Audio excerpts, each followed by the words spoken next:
The first thing Miss Beatrice Vane noticed was not the Duke's voice, nor the dark-panelled estate office, nor the rain striking the tall windows of Brackenhurst Hall like impatient fingers.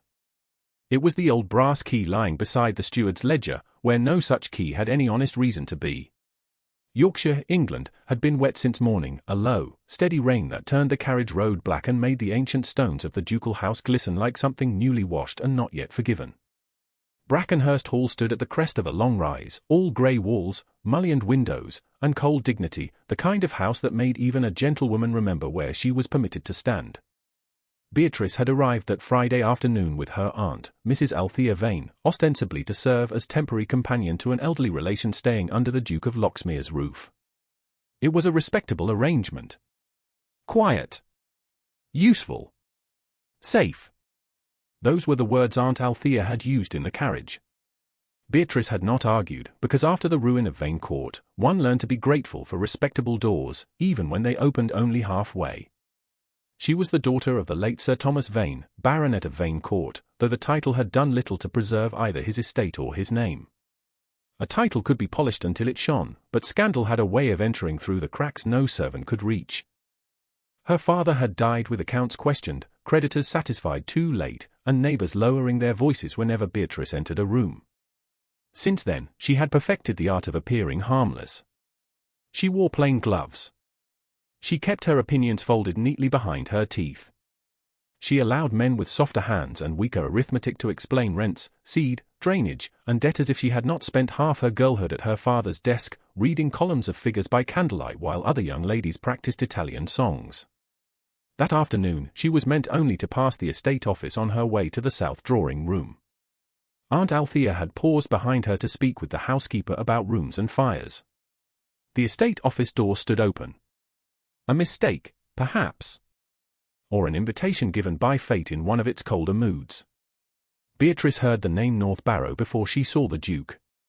If Marsh cannot keep his own cattle fed, Your Grace, then he cannot be trusted with your best holding, said a smooth male voice. North Barrow has been indulged for too long. Beatrice stopped. Only for a moment, she told herself. Only long enough to move aside before she was seen. Inside, 3 men stood around a broad mahogany desk.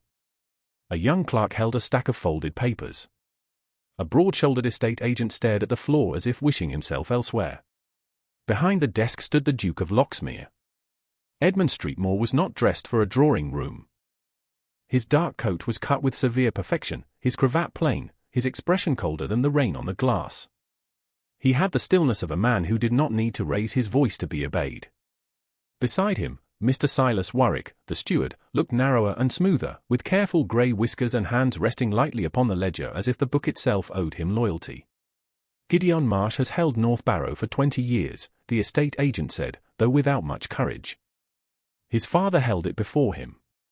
Old loyalty does not mend spoiled grain, Warwick replied. Nor does it drain a flooded lower field. The barley will be ruined by Monday if the rain keeps on. The Duke looked down at the ledger. How many acres are at risk? Near 40, Your Grace, Warwick said. The lower barley, part of the hay meadow, and the cattle yard if the ditch rises. I warned Marsh last quarter that his methods were careless. 40 acres. Beatrice felt the number before she could stop herself. 40 acres in a wet week could mean a tenant family's destruction. Cattle feed spoiled in early season meant emergency purchase, debt, and blame. A blocked lower field meant drainage, not carelessness. Her gaze moved from the ledger to the desk. Then to the key. It was old brass, darkened around the bow, with a flat, squared bit unlike the newer locks used on main grain stores. She had seen one like it before at Vane Court, hanging in her father's study under a label written in his own impatient hand. Tithe Barn. Old West Range. Not main granary. Not a key a steward would leave lying in the open unless he wished someone to believe it belonged to a more important door. The feed was inspected last month, the estate agent said. I had no report of damp. Warwick turned a page with delicate distaste. Then your report was incomplete. The Duke's jaw tightened. Have the stores checked again? Of course, Your Grace. Warwick's tone was humble enough to be admired by anyone not listening closely. But if North Barrow fails by Monday's inspection, I recommend removing Marsh before his incompetence spreads further loss. Beatrice should have walked away. A sensible woman would have done so. A woman who remembered how quickly a household could turn against one female voice would have lowered her eyes and continued to the drawing room. But her father's face rose in her mind with the terrible clarity grief sometimes kept polished. Sir Thomas Vane bending over a ledger, saying, "Numbers do not lie, Beatrice." "People do." She stepped nearer the threshold. "Pardon me, Your Grace." The room froze. Not loudly. There was no gasp, no dramatic turning of heads, no crash of thunder to announce the error. Only silence, swift and sharp, filling the office as every man looked toward the woman who had forgotten to be invisible. Aunt Althea was still several paces away, her voice fading behind Beatrice in the corridor. The Duke's dark eyes rested on Beatrice's face. "Madam." "Miss Beatrice Vane," she said, and lowered her chin in the proper degree. "I beg your pardon for speaking from the doorway. I did not intend to overhear estate business." Warwick's eyes flickered. "Then perhaps Miss Vane will be comforted to know she has not understood any of it." The clerk looked down too quickly. Beatrice felt the heat rise beneath her collar, but she kept her hand still. "Perhaps not. Yet the key on your desk does not appear to belong to a main granary." Warwick's fingers shifted, barely an inch, toward the brass key. The Duke noticed the movement. So did Beatrice. "It is an old estate key," Warwick said. "There are many." "Yes," Beatrice replied softly. "Old keys usually remember old doors." The Duke's gaze sharpened, though his voice remained flat. "You have knowledge of my estate keys, Miss Vane." "Not of yours, Your Grace." "Of old farm ranges. My father kept similar keys at Vane Court." "The bit is wrong for a newer store lock. If grain has spoiled and the wrong key is being discussed, then perhaps the wrong building is being blamed." For one breath, the office changed. The agent looked at the key with sudden interest. The clerk forgot to breathe through his nose. Warwick's expression did not move, but a faint whiteness appeared around his mouth. Then the Duke closed the ledger. The sound was not loud. It did not need to be. "Miss Vane," he said, "this is an estate matter." "Yes, Your Grace." "A serious one. I understood that it concerned 40 acres, spoiled feed, and the possible removal of a tenant before Monday." His eyes cooled. "Then you have understood enough to know you should not be standing here." Aunt Althea had reached the corridor behind her. Beatrice felt her aunt's alarm like a hand at her back. Warwick lowered his gaze, but the edge of satisfaction at his mouth was unmistakable. The Duke looked not angry, exactly. Anger would have been warmer. He looked as if she had disrupted an order that existed before her birth and would continue long after her embarrassment had been forgotten. "A woman has no place here," he said. The words struck cleanly because they were not shouted. Shouting could be dismissed as temper. This was judgment. The estate agent looked at the floor. The clerk's ears reddened. Aunt Althea inhaled. Beatrice did not move for a heartbeat. She had heard the sentence before, though never in those exact words.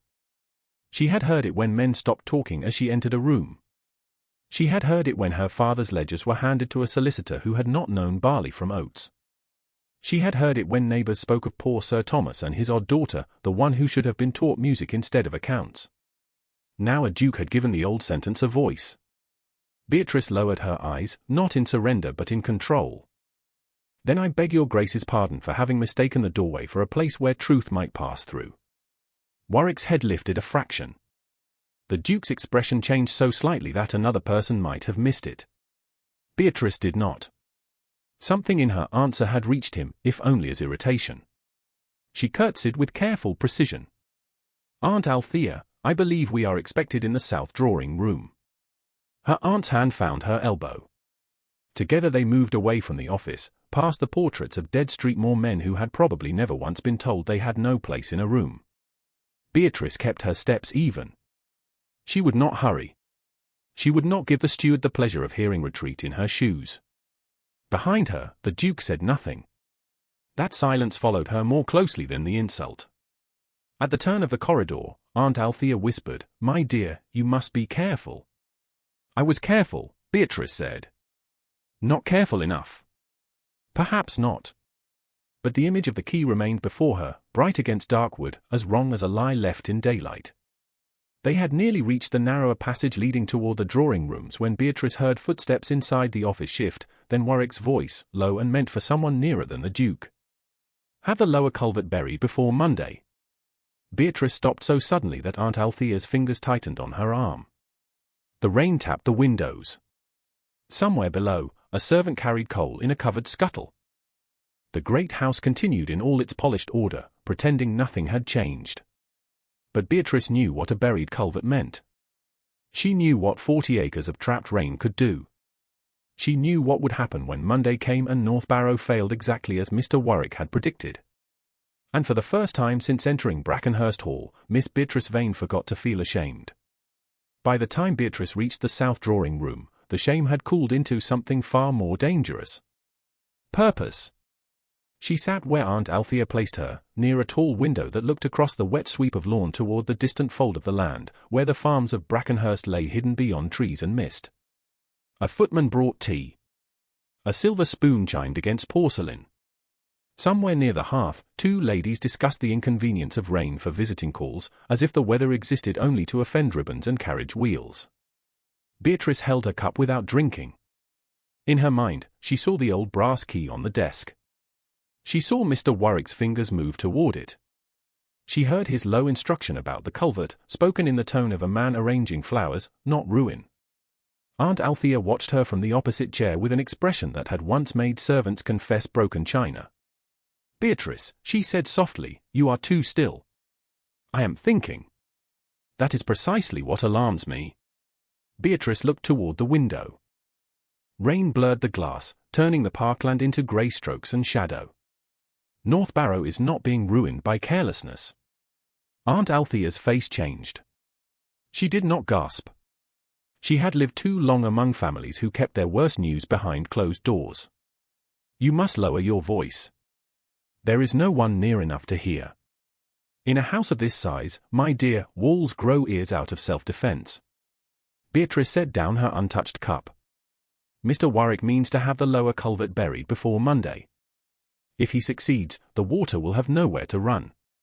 The field will drown, the tenant will be blamed, and the Duke will believe he acted on evidence. And you propose to tell His Grace this after the reception you just received?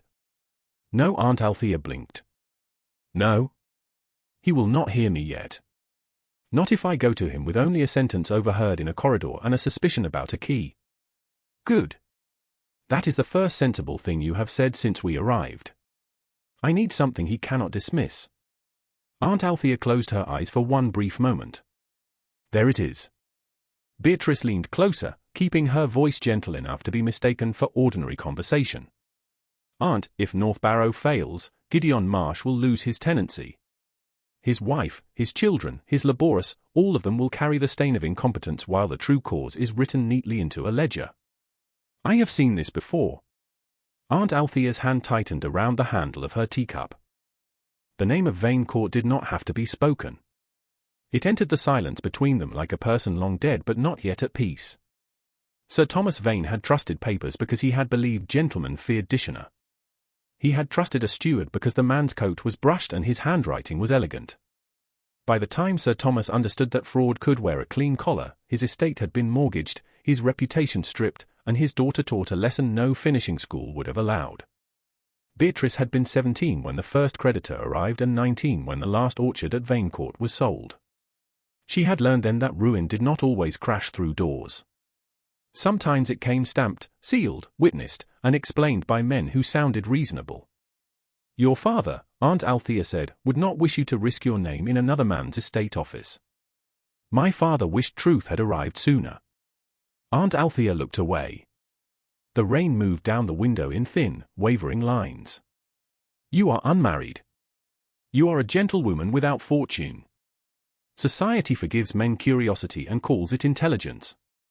It gives women the same curiosity and calls it impropriety. Then I shall be proper while I am curious. Against her will, Aunt Althea's mouth twitched.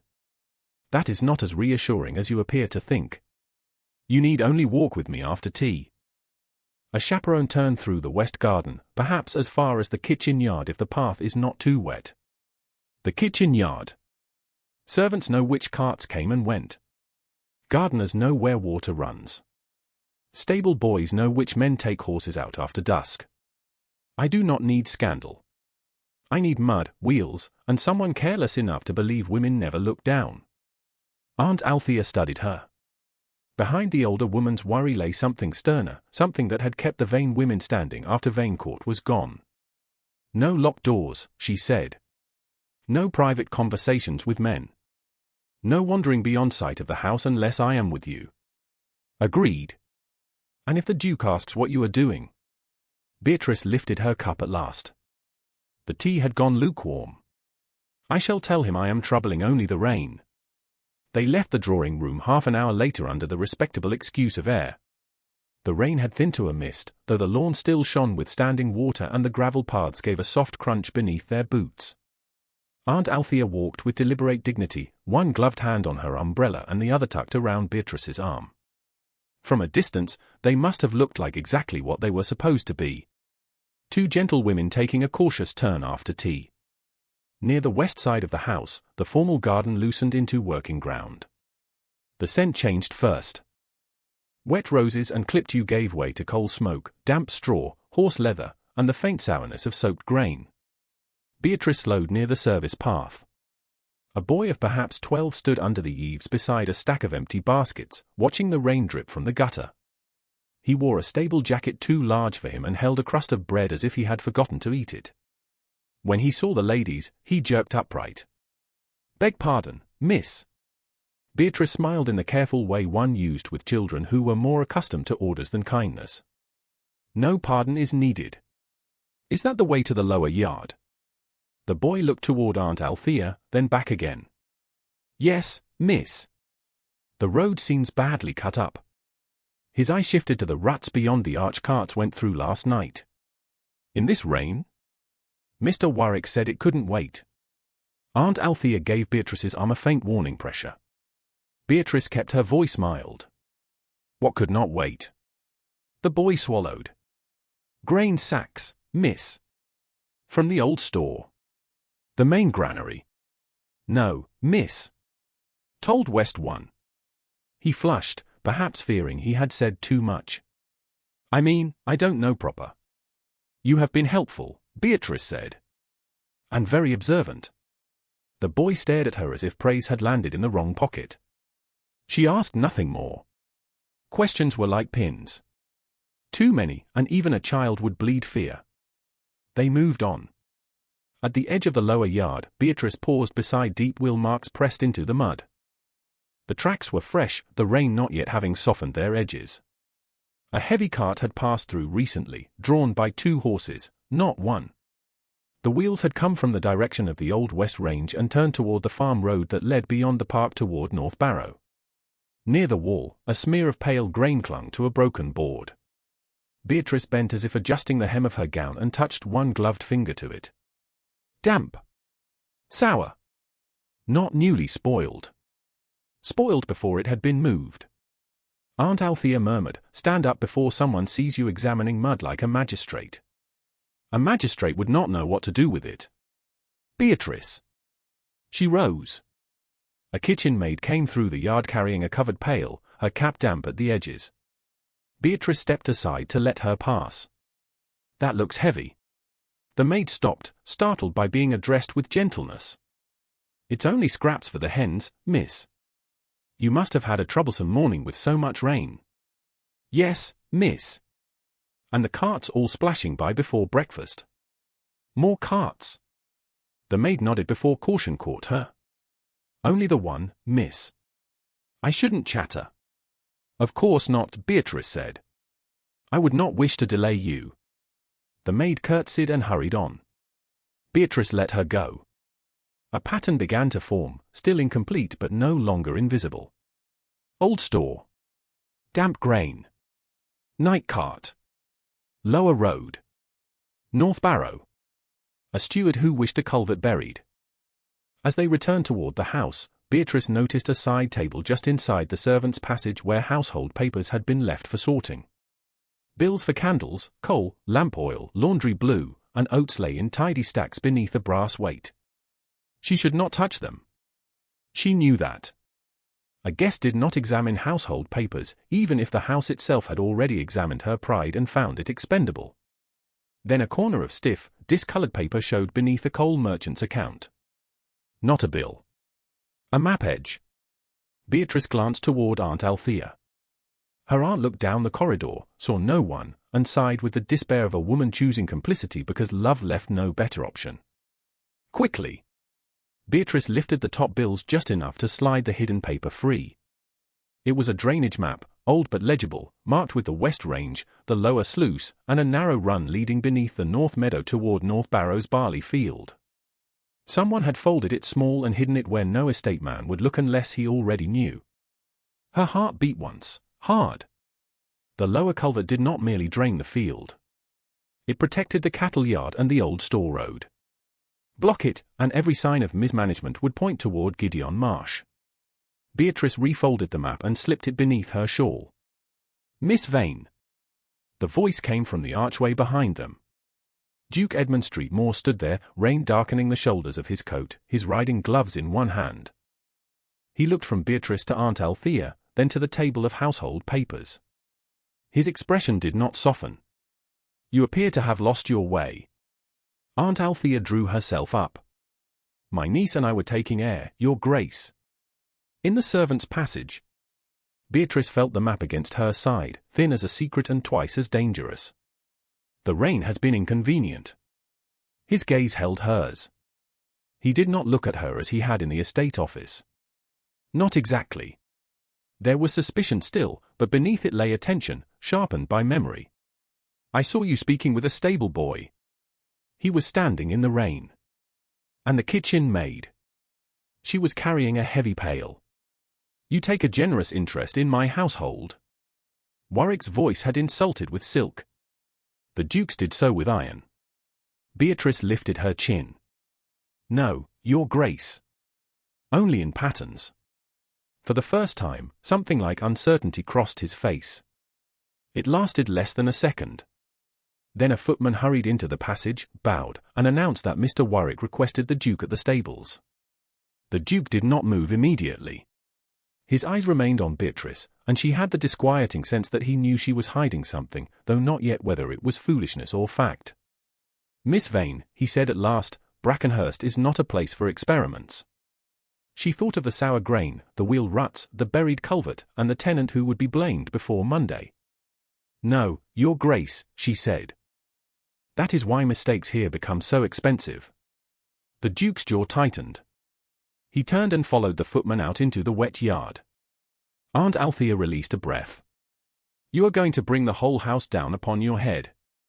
Beatrice watched through the arch as the Duke crossed the yard toward the stables, where Warwick waited beneath the shelter with his hands folded and his face composed. Perhaps, she said. But not before I know where that cart went. As dusk began to gather over Brackenhurst, a covered wagon rolled away from the old West Range and took the lower road toward North Barrow, its wheels cutting the same deep lines into the mud. This time, Beatrice saw the driver look back toward the house before urging the horses on. This time, she was certain the movement was meant to be unseen. Saturday morning arrived with a pale, uneasy light that made every puddle on the Brackenhurst road look like a piece of broken sky. Edmund Street Moore rode out before breakfast, though he told no one at the table why he had chosen North Barrow over his usual circuit of the park. The excuse was simple enough. A duke inspected his land. A duke did not explain himself to ladies who had been discovered near household papers, nor to stewards who seemed a fraction too eager to answer questions before they were asked. Yet as his horse took the lower road, Edmund found his mind returning, with irritation he refused to name as curiosity, to Miss Beatrice Vane standing in the servants' passage with rain on her hem and defiance held so carefully behind her eyes. Patterns, she had said. Not interests. Not gossip. Patterns. The word had stayed with him through dinner, through a report from Warwick, and through an hour in his library when the accounts lay open and refused to settle into cents. By the time the first chimneys of North Barrow appeared beyond a wet rise of land, Edmund had decided he was going only to determine whether Gideon Marsh had mismanaged the holding. He had not come because a gentlewoman had unsettled him. He had not come because the old brass key had been moved from the estate office before he returned to ask about it. He had not come because Warwick had smiled too mildly when accused of nothing. North Barrow Home Farm stood in a shallow fold of the estate, a long stone farmhouse with outbuildings gathered close around a yard cut deep with cart tracks. Beyond it, the barley field sloped toward the lower meadow, where rainwater had already begun to shine in silver patches. It was not flooded yet. That was the first thing Edmund noticed. The second was the small carriage standing near the farmhouse gate, with Mrs. Althea Vane seated inside beneath a dark bonnet, looking as dignified as a judge and twice as severe. Miss Beatrice Vane stood near the farmhouse door with a covered basket over one arm. Her gown was plain brown wool, sensible for weather and unremarkable enough to frustrate any accusation of vanity. She was speaking with a woman wrapped in a shawl, likely Marsh's wife, while a young boy held two folded cloths and stared at Beatrice as if she had asked a question no visitor had ever thought to ask. Edmund drew rein before any of them saw him. Her voice carried in the damp air, low but clear. "Mrs. Marsh, forgive me, but when did the cattle first refuse the feed?" The farmer's wife pressed the shawl to her throat. "Thursday morning, miss." Mr. Marsh said it smelled wrong. "Wrong how?" "Sour-like. Heavy.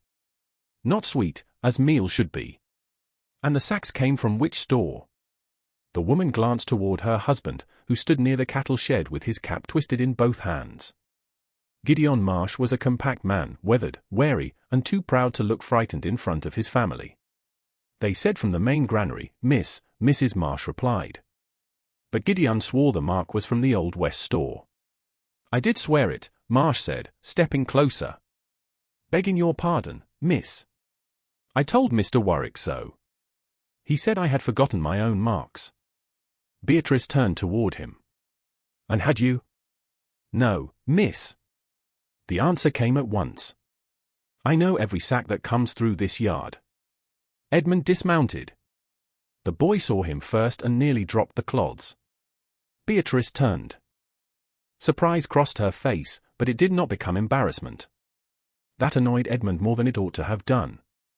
"Your Grace," she said, with a curtsy proper enough to remind him of the one she had given after he dismissed her from his office. "Miss Vane." His gaze moved to the basket. "You make early calls." Mrs. Althea Vane had climbed down from the carriage with the help of the coachman. "My niece wished to bring linen to Mrs. Marsh. I approved the visit. I trust that will satisfy propriety." Edmund bowed slightly. "Mrs. Vane." Beatrice held his gaze for one brief moment. "Mrs. Marsh has been unwell, Your Grace. We brought cloths and broth from the hall kitchen, with Mrs. Dollin's permission." "And questions?" "Those I brought myself." Marsh looked between them with obvious alarm. Edmund heard the old authority rise in himself before he chose whether to use it. He had come to inspect a farm, and here she was, already inside the matter, already moving among tenants with a composure that made accusation difficult. "Continue," he said. Beatrice's eyes changed, not softening, not warming, but registering the word as one registers a gate left unlocked. She turned back to Marsh. "Who ordered the lower sluice sealed?" Marsh's face emptied. "No one from this farm, miss." Edmund took a step nearer. "Explain." Marsh removed his cap entirely. "Your Grace, I sent twice to say the lower run needed clearing. We always open it before a heavy spell. It takes the water off the barley and away from the cattle yard. Warwick's report says you sealed it yourself last month to keep the road firm." "I did not." Marsh's voice shook, then steadied. "I would never do such a fool thing. That run saves the lower field." Beatrice looked toward the slope beyond the yard. "If the sluice is sealed and the old culvert buried, the water will sit against the barley first, then turn back into the yard. By Monday, it will appear as though Mr. Marsh ignored the drainage entirely." Edmund heard the shape of it then. "Not proof." "Not yet. But a possibility sharp enough to cut through Warwick's tidy report." Hooves sounded on the road behind them. Silas Warwick rode in on a bay horse, his face composed beneath his hat, though his eyes moved quickly from the Duke to Beatrice to Marsh. "Your Grace," he called as he dismounted. "I had not been informed you meant to inspect North Barrow this morning." "No," Edmund said. You had not. The steward bowed. Then it is fortunate I came. I feared Marsh might try to influence matters before the Monday review. Marsh flushed. I have told no lie. You have told too many stories, Warwick said gently. And now, I see, you have found a sympathetic audience.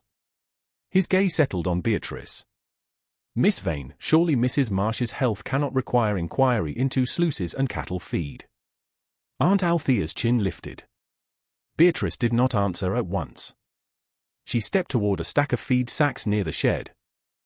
This is the feed the cattle refused. Marsh nodded. The last of it, miss. I kept it aside because I knew it was wrong. You were instructed to use it. Mr. Warwick said it had been charged already and waste would be noted. Warwick sighed. Tenant farmers often resent accountability. Beatrice knelt beside the nearest sack before Aunt Althea could stop her. She did not plunge her hand into it. She merely loosened the mouth, lifted the edge of the cloth with 2 fingers, and bent close enough to smell. Edmund watched her face change. Not dramatically. Only enough to show certainty. This grain was damp before it reached North Barrow. Warwick's tone sharpened under its politeness. Miss Vane, this is beyond the bounds of suitable female concern. Perhaps damp grain observes those bounds better than I do. Marsh made a sound that might have been a strangled laugh. Warwick's eyes hardened. Your Grace, I must protest. A lady questioning tenants in a yard is improper. It encourages insolence. Edmund looked at Beatrice. Mud marked the edge of her gown. A strand of dark hair had escaped near her temple. Her gloves were plain and wet at the fingertips. She looked nothing like the women who filled London drawing rooms with practiced helplessness. She looked inconvenient. She also looked right. Warwick turned to Marsh. You will not answer further. Let Miss Vane finish, Edmund said. The words fell across the yard with more force than he intended. Warwick went still. Marsh looked up. Aunt Althea's eyes narrowed, perhaps revising her opinion of him by a single cautious inch. Beatrice herself did not smile. That, too, Edmund noticed. She only inclined her head and continued. The mark on these sacks is not from the main granary. It is from the Old West store, the same range from which a cart left last evening. Warwick's face remained smooth. Old sacks are reused. Then the grain should still smell clean if it was properly stored. She pointed toward the shed roof, where dry hay lay above the cattle stalls. Mr. Marsh keeps his own hay dry. The damp did not begin here. It came in the sack. If cattle refused it Thursday morning, and rain worsened only later, the feed was already spoiled before the weather could be blamed. Edmund crouched beside the sack. The sour odor rose at once, faint but unmistakable.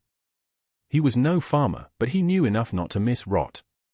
He looked at the mark stitched into the coarse cloth. An Old West range mark. Not the main granary. Why was this issued? He asked. Warwick answered too quickly. An error by a clerk, perhaps. Your report named Marsh careless. Based on the information available, Your Grace. Beatrice's voice remained calm.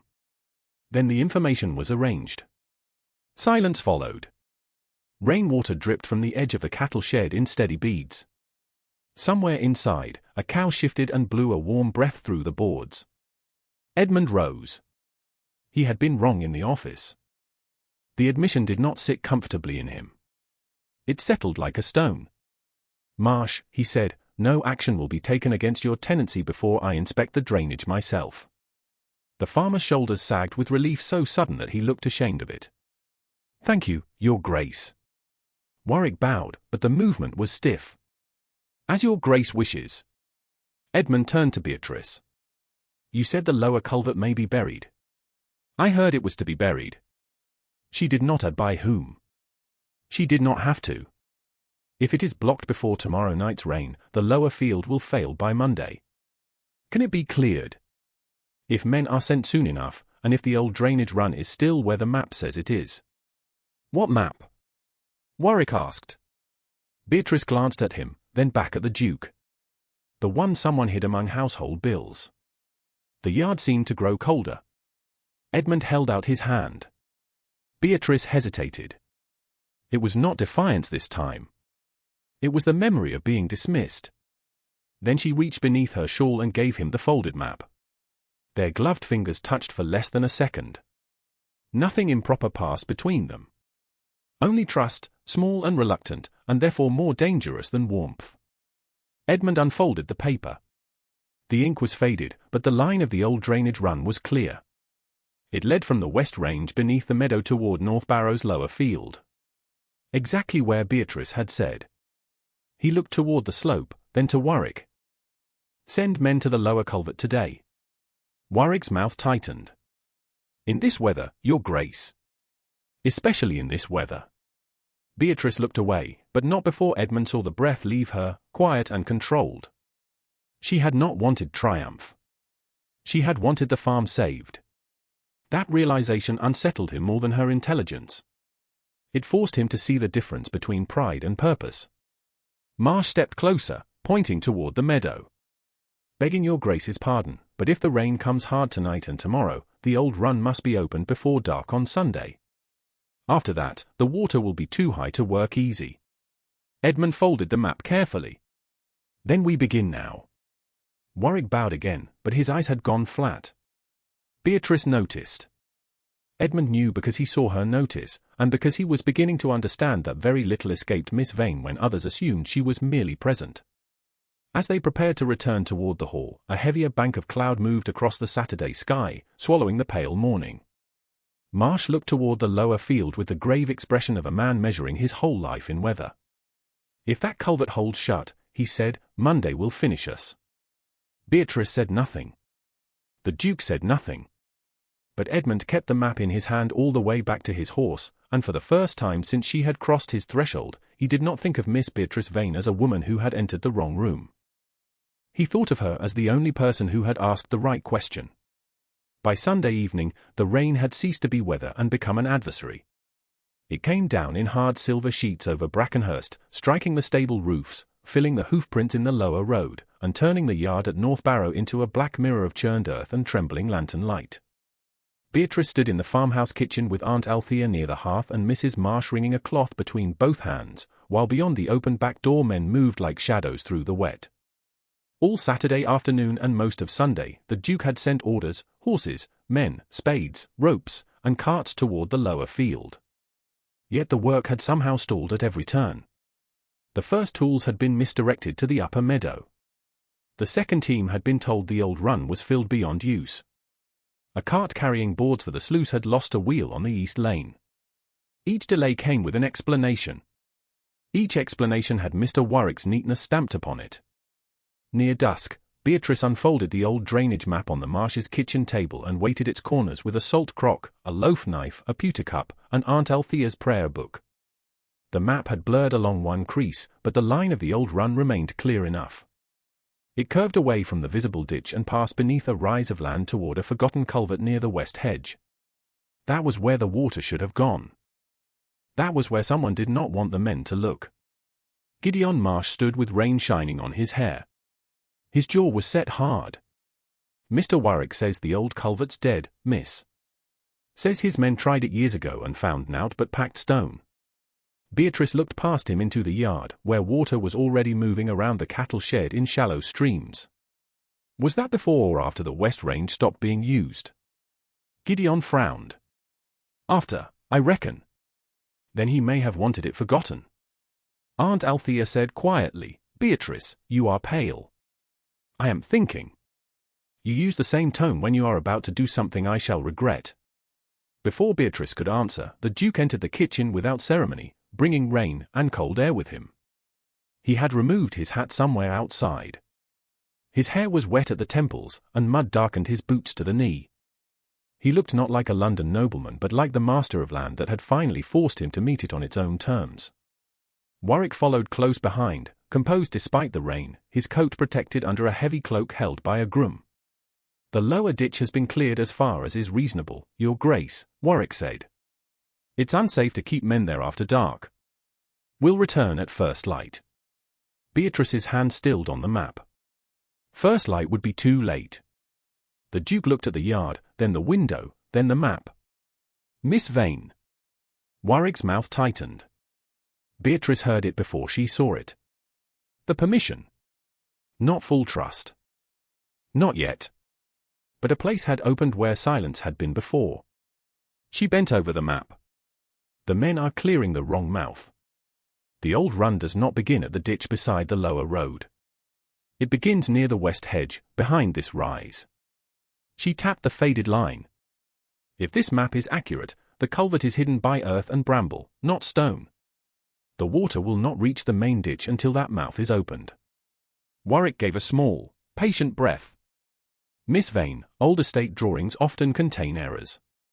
It's a charming enthusiasm, but we can't put men in danger over a lady's guess. Gideon's face darkened, but he held his tongue.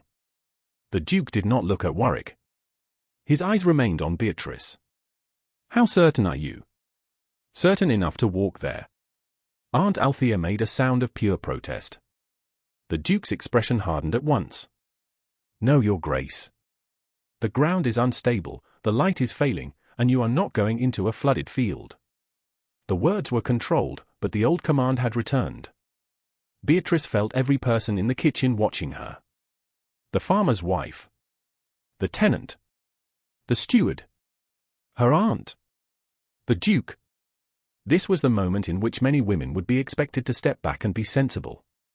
Sensible, in rooms like this, often meant letting men be wrong loudly while disaster arrived politely. She folded the map once and lifted it from the table. Then send men to the west hedge now. Warwick stepped forward. It's a waste of labor, Your Grace. The main ditch is the only sensible course. The main ditch is already overflowing, Beatrice said. It is not a course. It is a witness. A gust of wind shook the door. Somewhere outside, a man shouted. Water had reached the cattle-yard gate.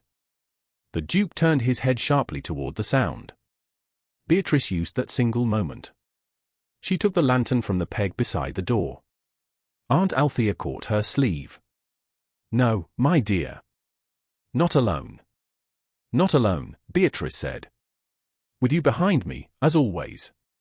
The Duke stepped in front of the door. Miss Vane, I will not permit a reckless display. Something in her, held steady for 2 days by manners and discipline, flared clean and bright. Then don't call it display. Call it arithmetic. If the water rises another few inches, the barley is gone. If the cattle yard floods, Marsh is ruined. If we wait until morning, Mr. Warwick will be proved correct by the damage he helped arrange. Warwick's eyes flashed. That's an outrageous implication. Then let the field disprove me. Silence struck the kitchen. The Duke stared at her, and in his face she saw conflict sharpen into decision. He could stop her. Everyone present knew it. He could command a carriage, send her back to the hall, and wrap the order in propriety until no one could accuse him of cruelty. Instead, he reached for his hat. Marsh, bring 2 men with spades. Warwick, you will remain where I can see you. Warwick bowed too slowly. As Your Grace wishes. The Duke took the lantern from Beatrice's hand, then paused. You'll walk where I tell you to walk. The contraction was rough, almost unwilling. Beatrice met his eyes. And you'll hold the light where I tell you to hold it. For a heartbeat, his mouth almost changed. Not a smile. Something quieter and more dangerous. Then make your argument to the field, Miss Vane. The walk to the west hedge was less than half a mile, but the rain made it feel like a crossing between worlds. Aunt Althea stayed at the farmhouse door under the care of Mrs. Marsh, watching with both hands clasped at her chest. Beatrice went with the Duke, Gideon, too laborious, and Warwick, who followed beneath a groom's umbrella as if the weather were an insult designed for him personally. Mud pulled at Beatrice's boots. Twice, the Duke offered his arm without speaking. Twice, she accepted because pride was less useful than balance. He did not hold too long. That mattered. The lantern flame bent in the wind, throwing gold over the map in Beatrice's hand and over the water gathering in the lower field. The barley lay dark and flattened in patches, but not yet drowned. Not yet. At the west hedge, brambles covered the bank in a tangled black mass. One laborer lifted his lantern and shook his head. Nothing here, Your Grace. Beatrice moved closer, ignoring the rain running beneath her bonnet. The map showed a notch near an ash stump. The stump was gone, but 3 stones remained in a crooked line almost buried under moss. She pointed. There. Warwick laughed softly. Those are boundary stones. No, Gideon said suddenly. He dropped to one knee in the mud and pulled away a sheet of wet grass. No, by heaven. My father spoke of this. The old mouth had 3 stones above it. The Duke lifted the lantern higher. Dig. The men set to work. Mud gave way slowly, then faster. Warwick protested once about collapse, then fell silent when Edmund turned and looked at him. Beatrice stood just behind the Duke, water soaking the hem of her gown, her fingers tight around the folded map. Minutes stretched. The rain thickened. A spade struck something hollow. One of the labourers dropped to his knees and cleared the mud by hand. A black opening appeared beneath the bank, narrow but unmistakable. For one breath, nothing happened. Then water sighed. It was a small sound, almost tired. The blocked run shuddered. Gideon thrust a pole into the opening and levered aside a packed mass of roots, silt, and stones. The sigh became a rush. Water surged into the culvert with a deep, hungry pull, dragging the pooled flood away from the barley in a widening current. One labourer shouted. Gideon crossed himself. Beatrice closed her eyes for half a second, not in weakness, but because relief had struck too hard to be contained standing upright. When she opened them, the Duke was looking at her. Rain ran down his face. His cravat was ruined. His fine coat was streaked with mud where he had stepped forward to steady the labourer at the bank. He removed that coat now and placed it around Beatrice's shoulders before she could object. Don't argue, he said, his voice low enough for only her to hear. It's not a surrender. She should have given it back. She did not. The weight of it was warm from him, and the restraint in the gesture made her throat tighten more than any flourish could have done.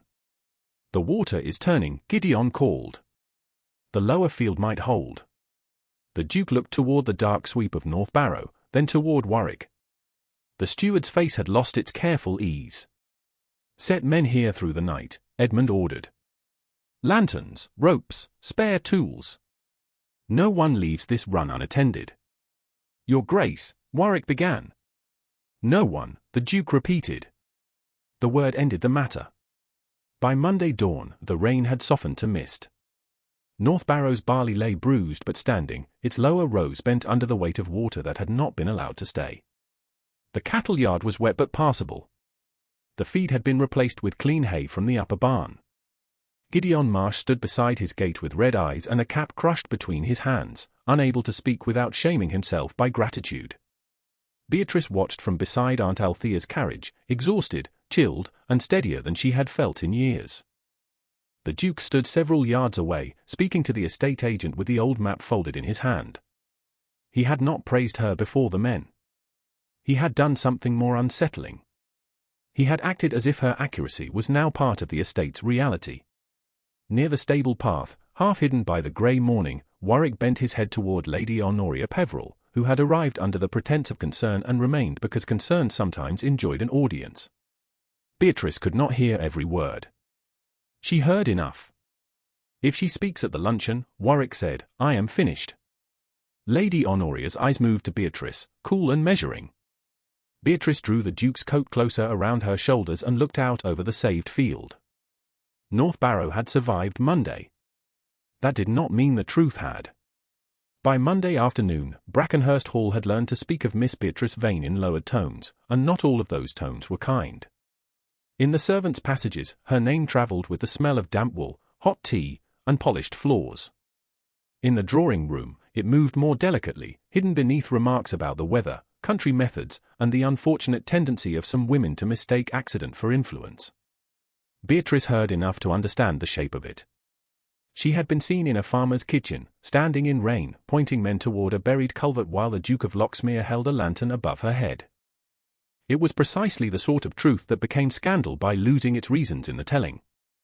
Aunt Althea insisted that Beatrice remain in their rooms until luncheon, wrapped in a shawl and hot bricks at her feet, because even dignity could catch cold.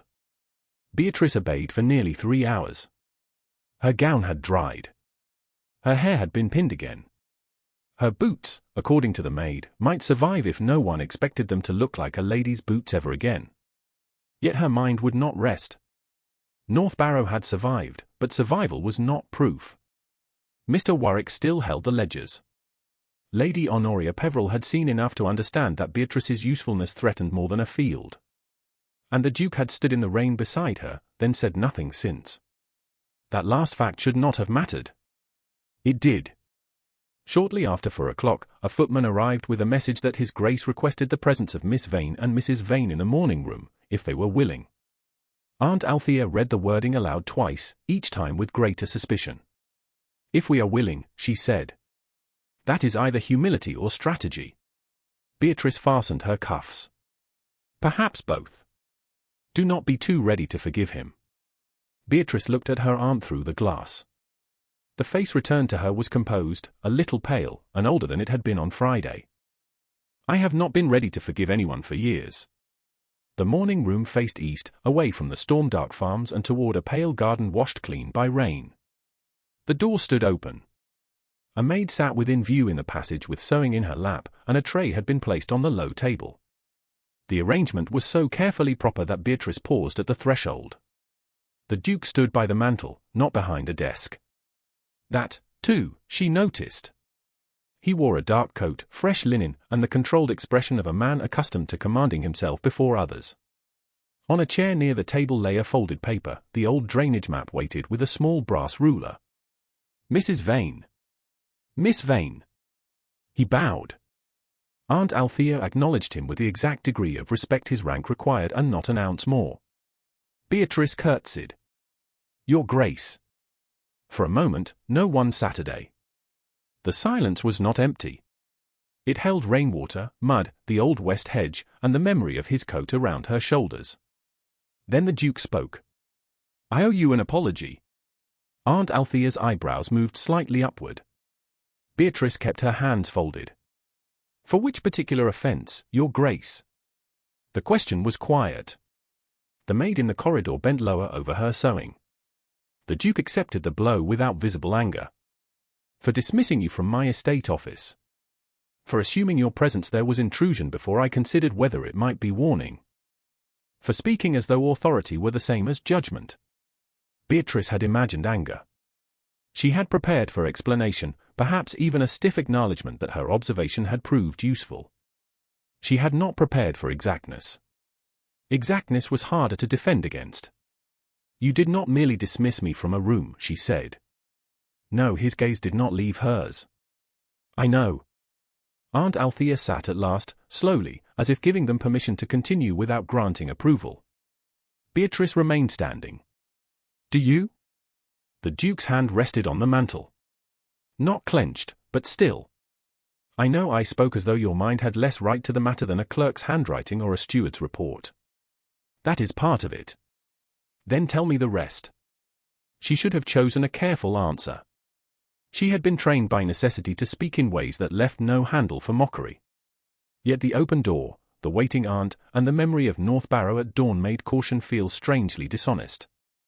"The rest is that your words were not new," she said. "They were only clearer. Men have been saying the same thing to me since Vane Court failed. Not always aloud. Sometimes they stop a conversation when I enter. Sometimes they smile when I understand a column of rents. Sometimes they call knowledge unfeminine because it is easier than admitting a woman has seen what they missed." The Duke's face changed, not much, but enough.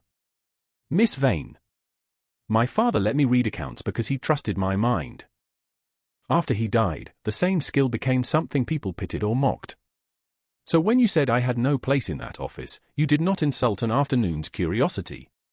You named the cage others had been building around me for years." Aunt Althea looked down at her gloves. The room went very still. Outside the window, water dripped from the bare branches of a climbing rose. The Duke drew a breath and released it slowly. "My father left this estate in disorder." Beatrice had not expected the admission. "I was 28 when I inherited. Every account was late. Every tenant had a grievance. Every relation had advice. My father had trusted charm, habit, and men who told him what he preferred to hear. I decided that Brackenhurst would survive because I would permit no confusion near it. His mouth tightened. Somewhere along the way, I began to treat every unexpected voice as danger. Fear explains a fault, Beatrice said. It does not excuse humiliation. The words landed between them with the force of a dropped glass.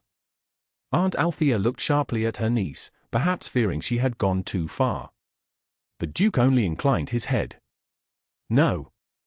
It does not. Beatrice felt something inside her loosen, though she would not have called it forgiveness. Not yet. Forgiveness was too large a word for one conversation. North Barrow is not safe, she said. The field is, for now. The truth is not. Agreed. He moved to the table and lifted a leather-bound account book. I have ordered Warwick to provide the ledgers for North Barrow, the West Range stores, and all grain transfers for the last 2 quarters. And he obeyed. He obeyed in the manner of a man who believes obedience can be used as disguise. A reluctant spark of grim humor touched the edge of her mind. That is a useful description. I had hoped you would think so. It was the smallest possible warmth. It vanished almost at once, but not before Beatrice felt it. The Duke placed the ledger on the table, then stepped back. He did not draw out a chair for her as though inviting a performance of gallantry. He allowed Aunt Althea to choose the place beside her. He left the door open. He had learned that much. I would like your assistance in reviewing these accounts, he said. Within proper limits. Your aunt present. The door open. My secretary within call if needed. No private meetings. No opportunity for any person in this house to make your reputation the price of my inquiry. Beatrice looked at him. You speak as if reputation is something you can command. No, he said. I speak as a man who has already damaged yours once and does not intend to do so again through carelessness. Aunt Althea's expression softened by the smallest degree, which from her was nearly applause. Beatrice took the chair. If I assist you, your grace, I have a condition. Name it. If society turns on me for knowing what I know, you will not let silence pass for protection. You will not remove me from the room and call it mercy. You will not allow Mr. Warwick to imply impropriety because fact has become inconvenient. His eyes held hers. You have my word. A duke's word. A man's, first. A duke's, if the world requires more noise. She looked down before the answer could move her too visibly. On the table, the ledgers waited, full of neat ink and possible lies. She opened the first book. The smell of paper, leather, and old dust rose at once, and with it came a memory of Vane Court so sudden that she almost heard her father's chair scrape across the study floor. She pushed the memory aside and read. For 20 minutes, the room held only small sounds. Pages turned. Aunt Althea poured tea no one drank. The Duke stood across from Beatrice, silent unless she asked for a date, a rent roll, or the name of a carrier. His stillness had changed since Friday. It no longer told her to leave. It waited. That difference made concentration harder than it should have been. She found the first irregularity in a list of barley sacks transferred from the West Range. The quantities were too round. Men who moved grain in real weather rarely produced numbers so clean. The second irregularity lay in the charge for cartage, marked twice under different hands. The third was worse. Beatrice turned back one page, then forward again. Her finger stopped beside a receipt dated 8 months earlier. The entry named a supplier who could not have supplied anything to Brackenhurst. Not then. Not ever again. Her skin went cold. The Duke saw it. What is it? Beatrice did not answer. She read the line once more, hoping the letters would alter under the force of her refusal. They did not. Paid against delivery of dry barley, West Range Reserve, by arrangement with Sir Thomas Vane. Her father's name stood there in black ink, tidy and impossible. Sir Thomas Vane had been dead for 6 years. Beatrice sat very still. Aunt Althea leaned toward her and saw the name. Her hand flew to her mouth. The Duke came around the table, then stopped before he stood too close. That restraint, even now, nearly undid her. Miss Vane, he said quietly. "Tell me what you need." She looked at the ledger until the room steadied. "I need you not to close that book." His voice lowered. "I won't." Beatrice lifted her eyes to his. "Then we have not found an error, Your Grace. We have found a ghost, someone expected to sign receipts." The name of the dead man sat on the page with the calm insolence of ink that expected to be believed. Beatrice did not touch it.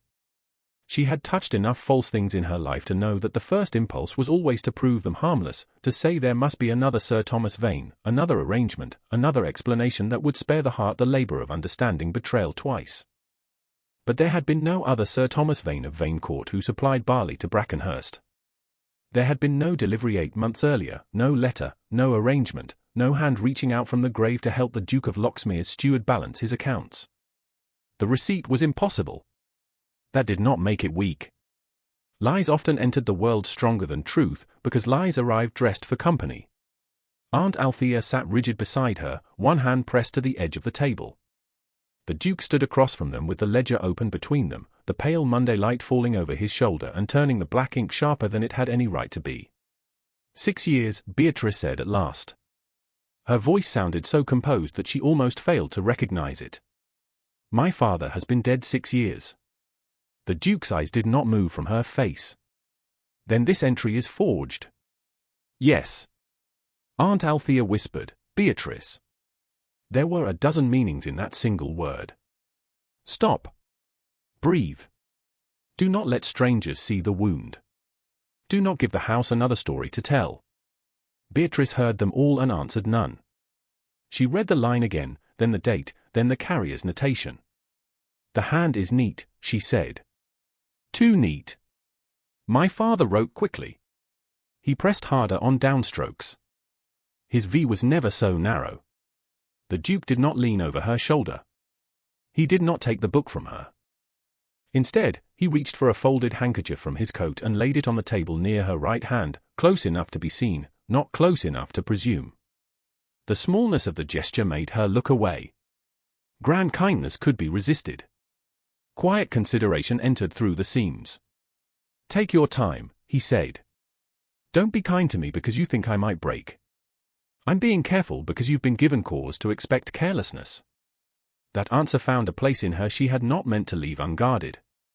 Aunt Althea looked at him then, truly looked, and something of her hostility altered into watchful caution.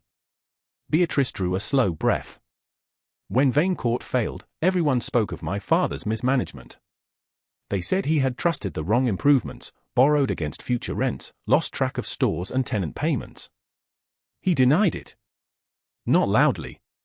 My father was never loud when he was wounded." Her fingers rested near the handkerchief but did not take it. "He believed errors had been arranged inside the accounts. A missing receipt here. A duplicated charge there. Grain that left one barn on paper and another in fact. By the time he saw the pattern, the men involved had become respectable and he had become desperate." The Duke's jaw tightened. "Who kept the accounts?" "A steward named Mr. Arkwright, now dead. 2 junior clerks assisted him for a season. One of them was Silas Warwick." The room seemed to narrow around that name. Outside the open door, the maid in the corridor did not move, though the needle in her hand had stopped. The Duke noticed. He crossed to the doorway, spoke quietly, and sent her for fresh hot water. It was not dismissal as concealment. It was protection of what did not yet belong to household gossip. When he returned, he did not close the door. Beatrice understood the distinction, and against her better judgment, respected it. "Why was I not told this?" he asked. "You did not ask me for my family history before informing me where I did not belong." The words were sharper than she intended. He accepted them. "No. I did not." A silence passed.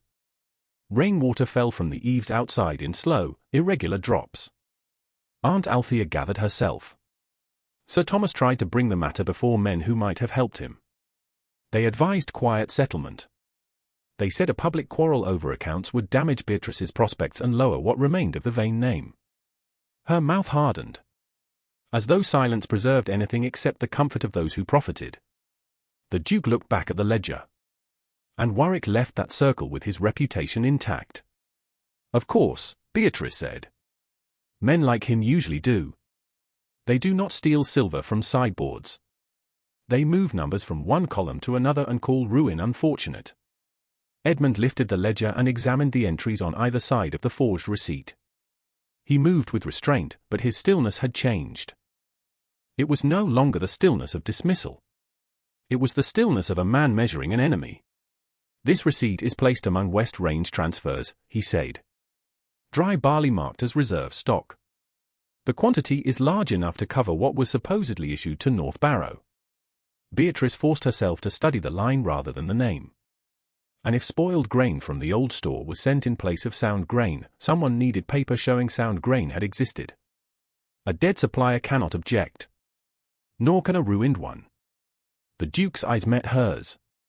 For the first time, Beatrice saw not pity in him, but anger held on her behalf and disciplined into usefulness. It was more dangerous than pity. It asked nothing from her. I will have my solicitor review this, he said. Not yet. His brows drew together. Miss Vane. If you send for a solicitor before we know what else is hidden, Warwick will know which drawer to empty. He has had years to learn what respectable men fear most. He will not flee from suspicion. He will tidy it. Aunt Althea said, she is right. The Duke looked between them, then gave a short nod. Then we work quietly for now. The receipt remains in the ledger. I will have my secretary make a copy under my eye, and a second copy will be given to Mrs. Vane. To me? Aunt Althea asked. Not to Miss Vane. To both of you, if you wish. I thought it safer not to make Miss Vane the only person known to hold it. Beatrice looked down. That was protection without erasure. She could not name it aloud. Thank you, she said. The Duke's expression softened for the length of a breath, then control returned. There is more. Lady Honoria Peveril has pressed for a county agricultural luncheon here on Wednesday. She calls it a gesture of confidence in North Barrow after the rain. Aunt Althea gave a dry little sound. How generous of her to feed the county while watching it gossip. She has invited neighbouring gentry, clergy, several tenant representatives, and Mr. Penrose, my solicitor, under the pretext of estate transparency. And to examine Beatrice, Aunt Althea said. Yes, the Duke replied. No evasion. No polite fog. Beatrice appreciated the plainness even as her stomach tightened. She saw Mr. Warwick speak with me this morning, she said. At North Barrow. I saw it as well. The admission struck her oddly. She had not realized he had noticed. Then you know they mean to make me the question instead of the accounts. I know they will try. Trying may be enough. A woman does not need to be guilty to be made improper. She need only be interesting in the wrong direction. Then we shall make the direction difficult to mistake. There was iron in him now, but it was turned outward. Beatrice studied him across the table. He was still the man who had wounded her in the estate office. He was also the man who had held a lantern in rain, laid a handkerchief within reach, and begun to understand that apology without action was another form of vanity. She did not trust him fully. She trusted that he was trying. That frightened her more than distrust. A soft knock sounded at the open door. A footman entered with a folded card on a salver. From Lady Honoria, Your Grace. The Duke opened it, read, and passed it to Aunt Althea first, not to Beatrice. Aunt Althea read aloud, her voice sharpening with each phrase. Lady Honoria Peveril requests the honour of Miss Vane's presence at Wednesday's luncheon, where her uncommon interest in agricultural matters may be of service to the county's understanding. Beatrice almost smiled. That is elegantly sharpened. It's a blade wrapped in lace, Aunt Althea said. The Duke took the card back. You are not obliged to attend. Beatrice heard the offer for what it was. Safety. Escape.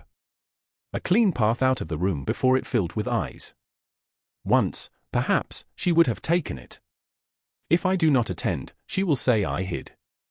If you attend, she may try to make you wish you had. Then she must be disappointed. The Duke regarded her with something that made the air feel changed, though neither of them moved. Very well, he said quietly. Then you will not stand alone. Later that afternoon, in the narrow passage behind the linen room, Silas Warwick stopped a young maid named Clara with a voice so mild no one passing would have thought to fear it. He asked about Miss Vane's reticule, about where ladies left their things before luncheon, about whether a girl with a widowed mother could afford to lose her place. Clara turned white beneath her cap. Warwick placed an old brass key in her palm and folded her fingers over it as though giving alms. "You need only put it where it will be found," he said. "Don't tremble, girl. Honest servants have nothing to fear." But Clara trembled anyway, because the key was cold, and because even an honest servant knew when she was being handed a lie. By Wednesday noon, Brackenhurst Hall had been arranged to look as if nothing in it could ever be false. The long dining room shone with polished mahogany, silver pens, folded linen, and glass so clear it seemed to hold the pale daylight in suspension. Beyond the windows, the land still bore the bruises of the rain. The lower meadows glimmered with standing water, but North Barrow's fields had not drowned, and that fact moved through the house like an accusation no one wished to name. Lady Honoria Peveril presided near the hearth before luncheon with the serene authority of a woman who had never needed to raise her voice because she had trained others to listen for the blade beneath it. She wore dove-grey silk and a cameo at her throat, and she greeted Beatrice with a smile so polished it might have cut bread. "Miss Vane, how kind of you to join us. We were all hoping to hear something of your uncommon adventures in mud, drains, and men's ledgers." A faint ripple passed through the guests. Not laughter exactly. Worse. The soft social sound people made when they wished to wound without seeming vulgar. Beatrice curtsied. Aunt Althea stood at her shoulder, rigid with outrage held under black bombazine and discipline. "Your ladyship is generous," Beatrice said. "Most people prefer their agriculture without witnesses." Lady Honoria's smile paused for the smallest beat. Across the room, the Duke of Locksmere turned his head. He had been speaking with Mr. Penrose, his solicitor, a square-faced man with careful eyes and the manner of one who understood that a well-kept silence could be evidence of intelligence. The Duke looked at Beatrice, not with warning, but with attention. That steadied her more than she wished to admit. The luncheon began with the usual rituals of rank and appetite. Clergy, neighbouring gentlemen, 2 tenant representatives, Lady Honoria's chosen guests, and several families of consequence took their places beneath the portraits of St. Maur ancestors.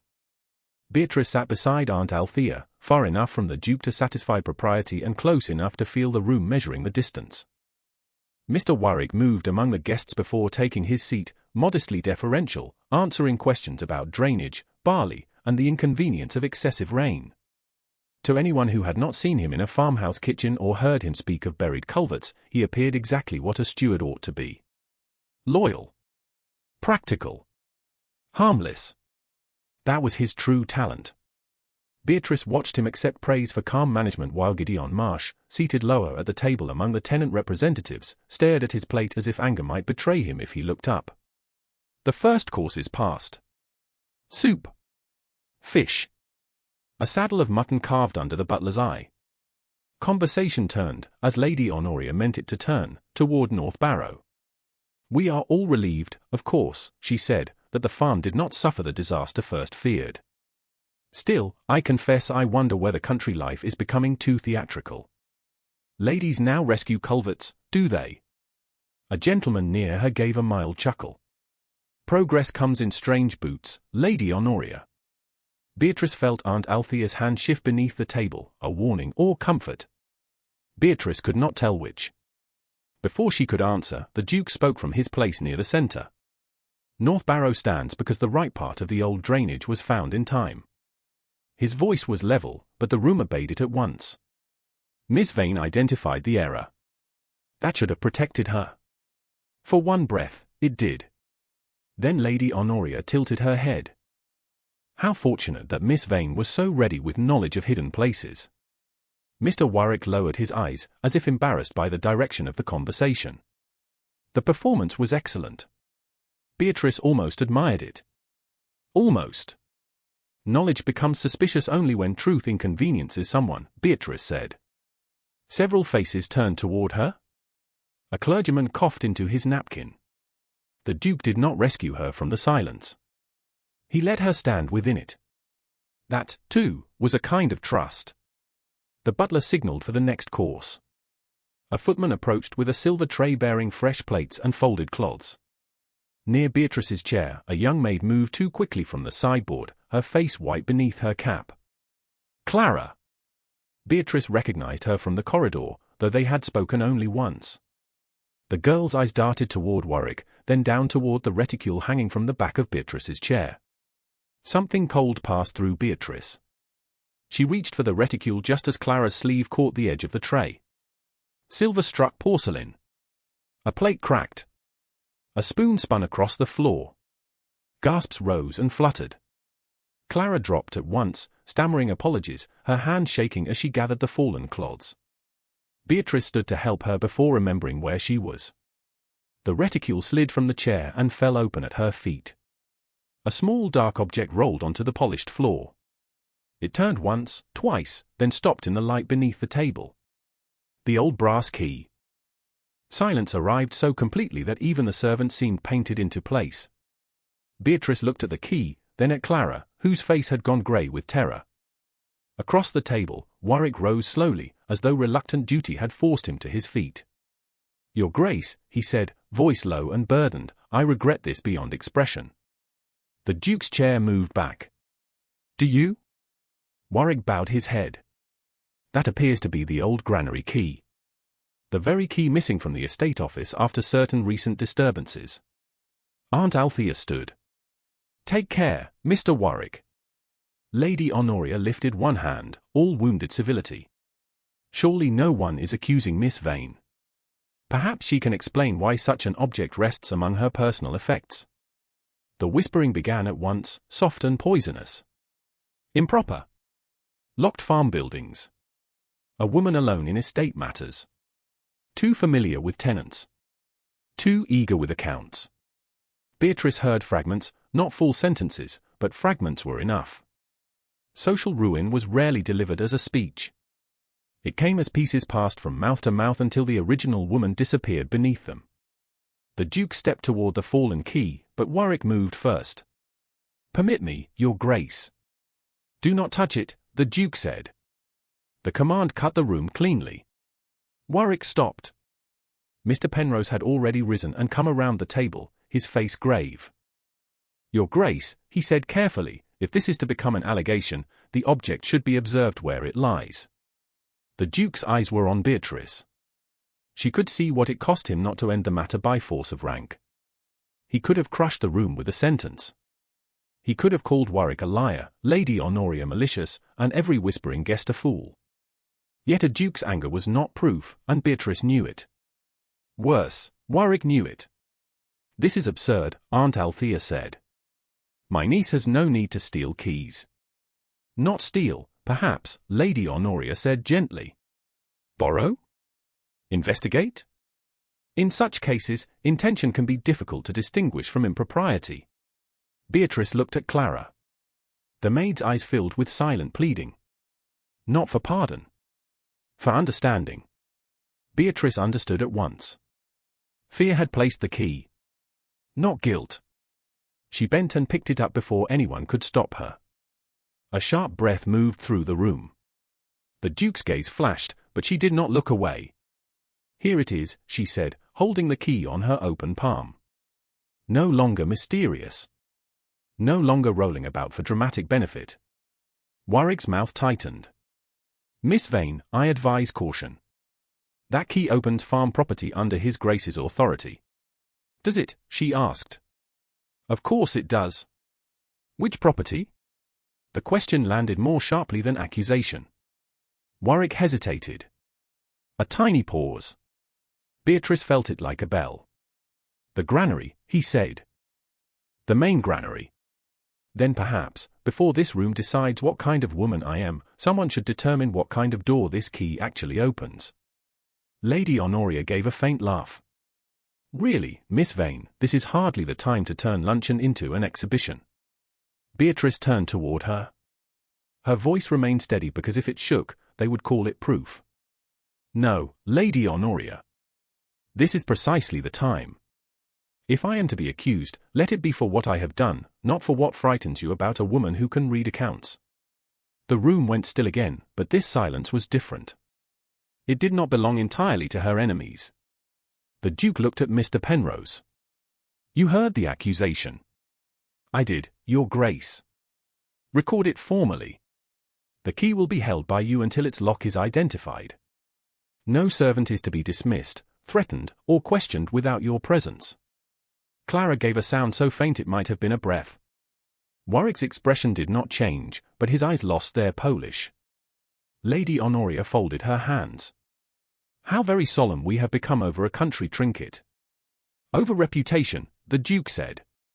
"Over evidence. Over the ease with which this room nearly mistook one for the other." Beatrice should have felt relief. Instead, she felt the precariousness of standing on a bridge not yet finished. The Duke had not abandoned her. He had not fully saved her either, and perhaps that was the wound. The room had seen the key fall from her reticule. The story would travel faster than truth could saddle a horse. Mr. Penrose wrapped the key in a clean linen napkin and placed it inside his document case. The luncheon resumed in form only. No one tasted much. Clara vanished under the housekeeper's pale, protective glare. Warwick sat with lowered eyes and the patience of a man who had failed in one move but not yet lost the game. When the guests finally rose, the Duke came to Beatrice near the window. He spoke quietly, with Aunt Althea close enough to hear. "There will be an inquiry." "Of course. Until then, I think it best that you step back from the North Barrow books." Beatrice looked at him. For a moment, she did not understand.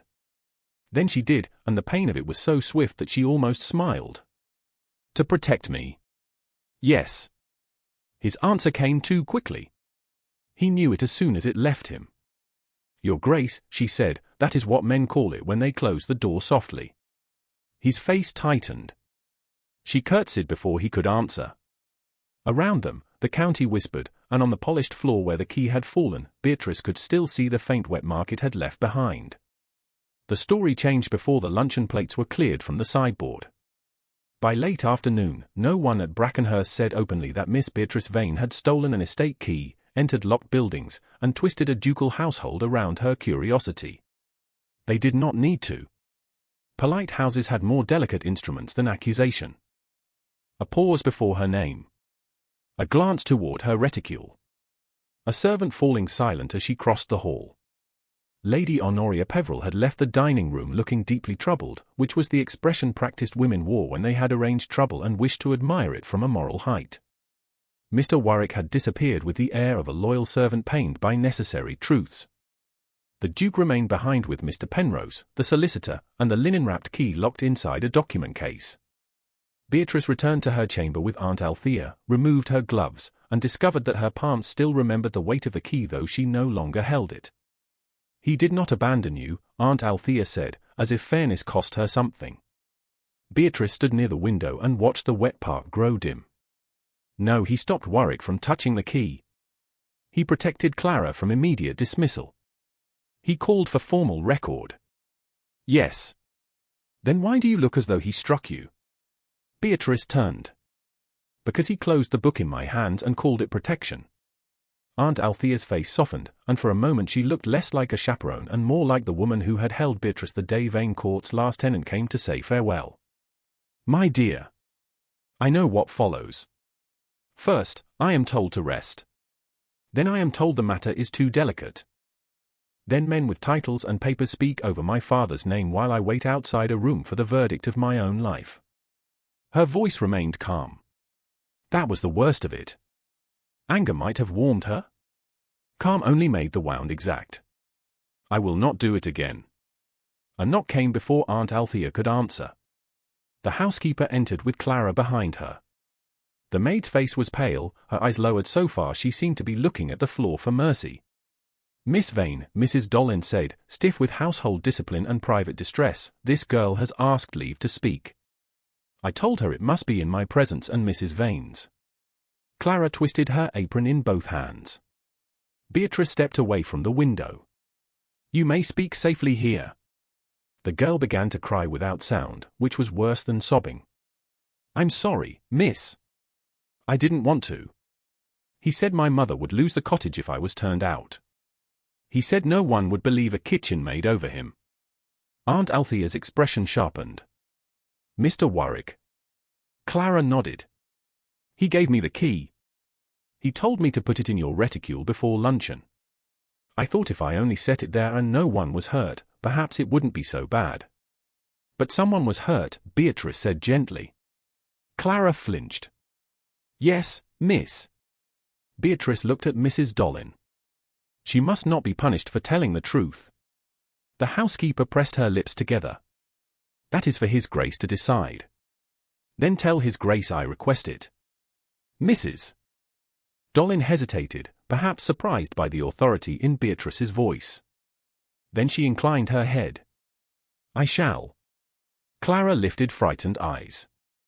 Mr. Warwick said if I tell, he'll say you asked me to do it. Of course he will, Beatrice said. Lies usually bring companions. By the next morning, one of those companions had arrived wearing pale blue silk and a pearl comb. Miss Evelina Peveril stepped down from Lady Honoria's carriage with a folded parasol, a gentle smile, and the flawless complexion of a young woman whose chief hardship had been being admired too often. She was introduced at breakfast as Lady Honoria's niece, come to stay for several days after the fatigue of travel. No one said she had been brought to Brackenhurst as a living argument. Everyone understood it. Evelina played the part sweetly. She praised the house, admired the portraits, and spoke of farming only to say that she found country life so noble when gentlemen manage it well. The ladies near the coffee urn smiled. A gentleman laughed. Beatrice poured tea for Aunt Althea and felt herself being replaced by an ideal so soft it had no edges. The Duke entered late, having spent the morning with Penrose. His gaze found Beatrice first. Then Lady Honoria moved Evelina smoothly into his path. Your Grace, my niece has long admired the improvements at Brackenhurst. She has none of my troublesome opinions, I assure you. A most restful quality in a young lady. Evelina blushed on cue. The Duke bowed with perfect courtesy. Rest is not always the quality an estate most requires. Beatrice looked down before anyone could see the flicker of gratitude that answer caused. Lady Honoria only smiled. How severe! But then, after recent excitement, one understands why your Grace might value steadiness. Warwick appeared at the doorway with a message for the Duke, and as he crossed the room, 3 servants lowered their eyes in quick succession. Not respect. Fear. Edmund saw it. Beatrice saw him see it. He looked from the footman to the maid near the sideboard, then to Clara, who stood rigid with a tray balanced in both hands and misery written plainly beneath her cap. The Duke's expression tightened. He dismissed Warwick's message unread and asked for Mrs. Dollin. The housekeeper came at once. They spoke quietly near the door. Clara's face went whiter. Beatrice took one step forward, but Aunt Althea's hand closed around her wrist beneath the table. Not here, her aunt breathed. They are waiting for you to make yourself dramatic. Beatrice stopped. Across the room, the Duke looked toward her. His face held apology before his mouth could form any words. That made it worse. He knew. He knew something was wrong, and yet by afternoon his decision stood. Beatrice was not to review the ledgers. She was not to question servants. She was not to speak with Gideon Marsh or inspect the estate papers until Mr. Penrose had completed preliminary inquiries. The order came not by public rebuke but by a note, delivered with every courtesy and phrased with such care that it might have been written by a man trying to avoid cutting someone while still using the knife. Aunt Althea read it, then placed it on the table between them. He believes he is shielding you. Yes. He is a fool. Beatrice almost laughed. It would have hurt less to cry. Not a fool. A duke. They are trained to think a closed door is safer because they hold the key. She went to her small writing desk, opened the drawer, and took out the copy of the North Barrow figures the Duke had given her through Aunt Althea. She had guarded it like a promise. Now it felt like something borrowed from a trust that had not survived its first public test. Beneath it lay the note from Clara, written in an uneven hand at Mrs. Dollin's dictation, admitting only fear but not yet ready for formal testimony. Beatrice folded both together. What are you doing? Aunt Althea asked. Returning what was never truly mine if I am not permitted to use it. She did not go to the Duke's library. That would have been too private, too easily twisted. She waited until the late afternoon, when the household gathered near the great hall before tea and Lady Honoria displayed Evelina beneath the ancestral portraits like a suitable ornament for a ducal future. The Duke stood near the staircase with Penrose, one hand resting on the banister, his face carved into control. Beatrice crossed the hall with Aunt Althea beside her. Conversations thinned. Warwick, near the far door, watched as if he had expected the moment and intended to profit from it. Beatrice stopped before the Duke and curtsied. "Your Grace, I believe these should be returned." She held out the folded papers. The Duke did not take them at once. "Miss Vane." His voice was low. "This is not necessary." "That is precisely what has been decided, is it not? That my assistance is no longer necessary until safer minds have made use of it." Colour moved along his cheekbones. Around them, the room pretended not to listen and failed exquisitely. "I am trying to prevent further harm to you." "I know." She placed the papers in his hand. "That is what makes it difficult to be angry cleanly." His fingers closed over the packet. "You have not been dismissed from the truth." "No. Only from the room where it is being handled." Lady Honoria murmured something to Evelina, too soft to catch but not too soft to wound. Beatrice turned slightly, enough to include the listening hall without seeming to perform for it. "Your Grace, you have mistaken silence for safety once again." The Duke went still. She saw the word strike. Not his pride alone. Something deeper. Memory, perhaps, of the first day in the estate office, when he had believed exclusion was order. Beatrice curtsied again, neither low nor humble. Then she took Aunt Althea's arm and left the hall at an even pace. She did not hurry. She would not give Warwick that satisfaction. Behind her, the whispers began before she reached the stairs. This time, they did not break her. They arranged themselves into direction. At dusk, while the house prepared for tea and Lady Honoria's niece played soft music in the drawing room, Beatrice unfolded the rough sketch of the old drainage map she had copied from memory and marked the place where the brass key did not belong. The main granary was no longer the question. The Old West Range had never been the end of the path. Somewhere at North Barrow, there was another lock. Another door. Another truth waiting for someone improper enough to find it. Before the last light left the western windows of Brackenhurst Hall, Beatrice wrote 3 lines to the Duke of Locksmere and sealed them before courage had time to cool. "Your Grace, the old key is not the question unless its true lock is found. I go to North Barrow with Mrs. Vane, our coachman, and a footman, so propriety may be disappointed but not scandalized. If you still wish truth to be handled safely, bring Mr. Penrose and the key." She did not sign it with anything more than her name. There was no appeal in the letter, no reproach, no request to be rescued from the consequences of her own decision. Aunt Althea read it once, closed her eyes, and said, "You have inherited your father's ability to choose the least comfortable honorable path." Did he have another? Often. Aunt Althea reached for her bonnet. He simply never admired it. They left by the side entrance before tea had ended, with the housekeeper's knowledge and a footman on the rear step of the carriage. Beatrice took nothing that could be called dramatic. No reticule with secrets.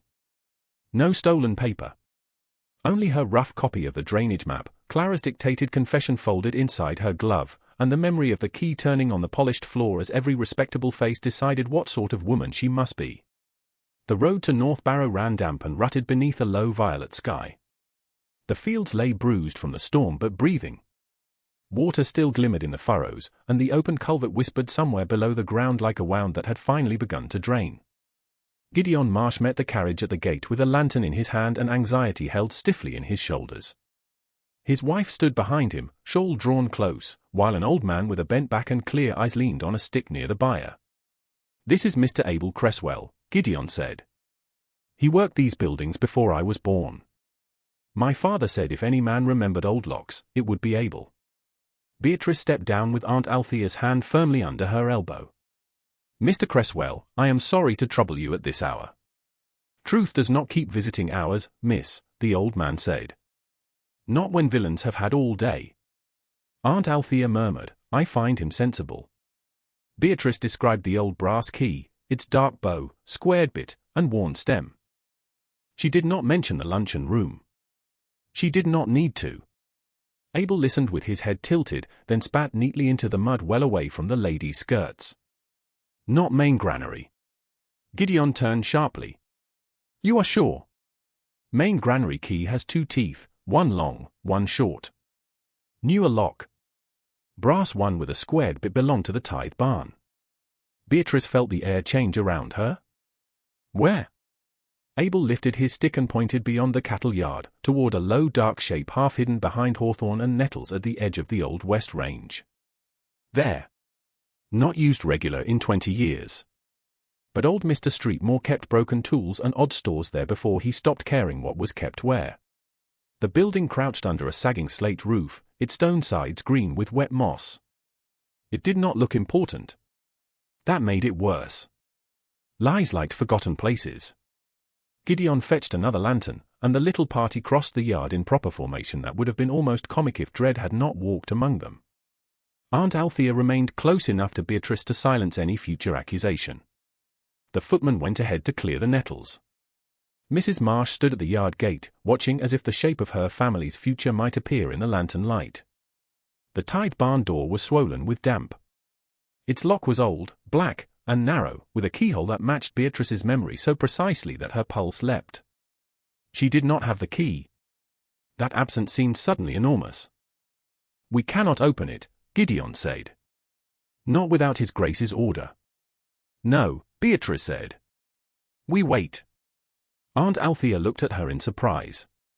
You intend to wait now? I intend not to be accused of breaking doors after being accused of stealing keys. The old cowman chuckled. Good sense comes late but welcome. They waited less than 20 minutes, though each minute carried the weight of a full hour. The first sound was hooves. Then carriage wheels. Duke Edmund Streetmore came into the yard with Mr. Penrose beside him and 2 grooms behind. The Duke dismounted before the carriage had fully stopped. Mud splashed his boots, but he did not seem to notice. His eyes found Beatrice first, then Aunt Althea, then the tithe barn door. Miss Vane, he said. His voice was controlled, but something strained beneath it. You gave me no chance to forbid this. I know. That was deliberate. Entirely. Penrose approached with his leather case under one arm. Mrs. Vane. Miss Vane. I have the key, still wrapped and observed. The Duke looked at Beatrice. You were right to insist on witnesses. She did not know what to do with the admission, so she chose usefulness. Mr. Cresswell says it opens this door. Penrose unwrapped the key. No one spoke as he placed it into the lock. It resisted, then turned with a deep, dry click that seemed to travel straight through the gathered silence. The door opened inward on a breath of stale air, damp grain, and old wood. The lanterns lifted. Inside, the tithe barn held more than broken tools. Along one wall stood sacks marked not with the main granary stamp, but with the Old West Range mark and a second mark beneath it, almost scraped away. Beatrice stepped only to the threshold. She would not enter first. Not this time. Your Grace, she said. Will you have your men look at the lower seam of those sacks? Edmund gave the order. A groom lifted one sack into the light. The scraped mark showed clearer. It belonged to a neighboring estate under mortgage.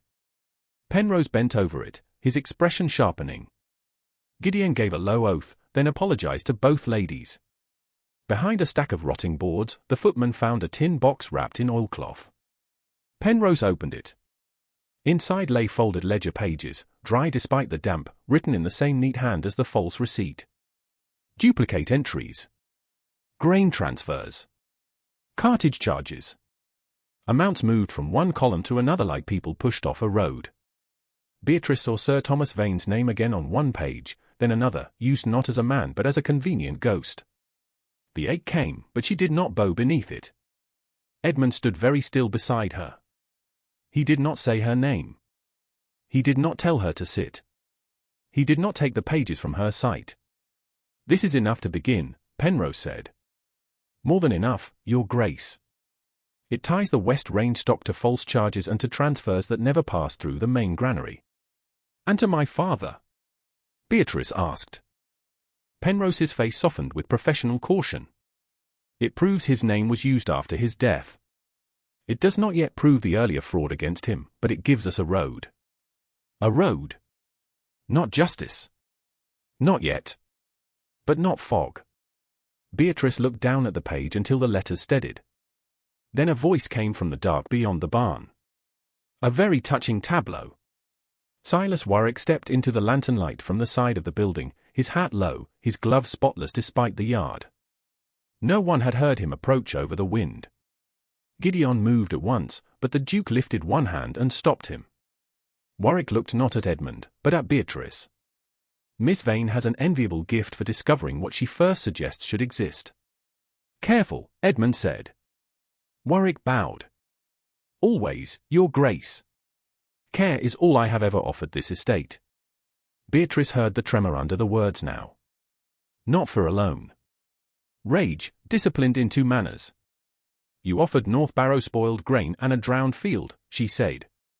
His eyes narrowed. Can you prove that without dragging your father's name through every county table in Yorkshire? Think well, Miss Vane. People remember scandal more faithfully than correction. Your father died pitted. Press this, and he may live on as something worse. Aunt Althea drew in a breath. Edmund turned his head toward Beatrice, but he did not speak for her. The restraint cost him. She could see it in the set of his mouth, the tension in his shoulders, the hand curled once at his side and then released. He was learning, even here, even now, that standing beside someone was not the same as standing in front of her. Beatrice stepped closer to the lantern, enough for the light to catch her face. You have used my father's name as a hiding place, she said. You used his death because a dead gentleman cannot object and a ruined daughter was expected to be grateful for silence. Warwick's smile thinned. Fine words. Society tires quickly of fine words from women who forget their station. Then society may sit down. It has been standing in the way long enough. The old cowman made a small sound that might have been approval. Beatrice did not look away from Warwick. My father's honor is not yours to hold hostage. My reputation is not your cupboard key. If truth wounds the Vane name before it clears it, then let it wound. I would rather carry an honest scar than inherit a lie polished for comfort. Silence followed, vast and clean. Edmund's face changed in a way she could not bear to study. He looked as if he had just heard not merely her answer, but the whole cost of every room that had once asked her to be quiet. Penrose closed the tin box. Mr. Warwick, you will remain available to His Grace pending formal inquiry. Warwick gave a small, contemptuous bow. As commanded. The Duke stepped at last, not between Beatrice and the steward, but to the open side of the path Warwick might have used to leave. You will ride back with my men, he said. Not alone. Warwick's eyes flicked toward him, and for the first time his composure cracked enough to show the trapped thing beneath. When the grooms moved to escort him, Beatrice turned away from the lantern. The night air felt colder now that the truth had been disturbed. Aunt Althea took her arm, but Edmund approached no closer than propriety allowed. I should have trusted you in the room, he said quietly. Beatrice looked at the open-tied barn, the duplicate pages, the old key in Penrose's gloved hand. Then she looked back at him. Yes, she said. Nothing more. It was not forgiveness. It was not rejection. It was the truth, and for that night, truth was enough. By Thursday morning, the truth had been carried back to Brackenhurst Hall in a locked tin box, but no one yet knew whether it would be allowed to breathe. Mr. Penrose spent the first hours after dawn in the Duke's library with the duplicate ledger pages spread across a baize-covered table, his spectacles low on his nose and his pencil moving with slow, precise displeasure.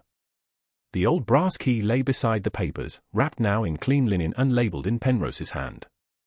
Edmund Streetmore stood at the window while the solicitor read. He had slept little. The night at North Barrow had left mud on his boots, anger in his blood, and Miss Beatrice Vane's single word lodged in him like judgment. Yes. He had deserved it. That was the difficulty. Men of his rank were accustomed to apology as an event. They spoke, they were answered, and the world restored itself around them. Beatrice had given him no such comfort. She had given him truth and then turned away, leaving him to decide whether he wished to be the sort of man who admired her courage only after it cost her everything. Penrose looked up from the ledger pages. "Your Grace, there is enough here to remove Warwick from authority at once and begin formal proceedings through the proper channels. There is also enough to make the matter very ugly if handled publicly." "Ugly for whom?" Edmund asked. "For Warwick, certainly. For the estate, temporarily. For Miss Vane, quite possibly. Her father's name appears repeatedly. A careless room will not distinguish between a forged use of a name and a guilty one." Edmund turned from the window. "Rooms are often careless because men like us arrange them that way." Penrose removed his spectacles. "Then I shall speak plainly. A quiet settlement would protect Brackenhurst from scandal and Miss Vane from speculation. Warwick could be dismissed with no recommendation. Debts traced privately. Tenant losses corrected. The false receipts placed under seal. And Sir Thomas Vane. His name need not be discussed outside necessary papers." Edmund heard what was meant beneath the careful words.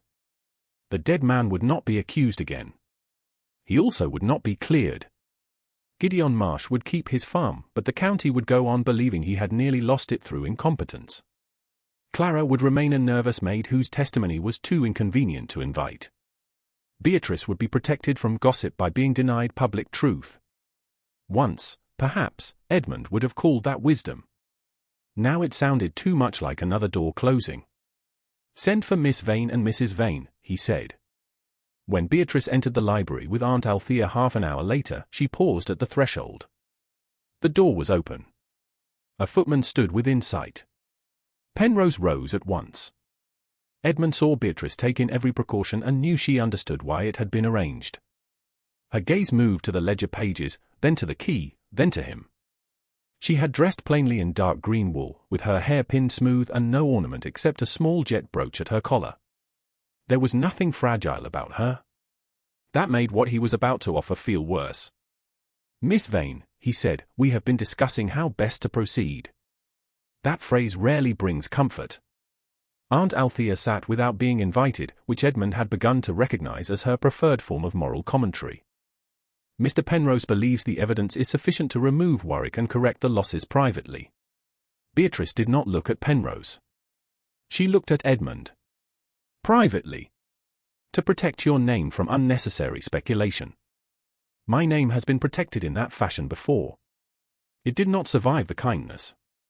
Penrose lowered his eyes to the papers. Edmund stepped away from the window.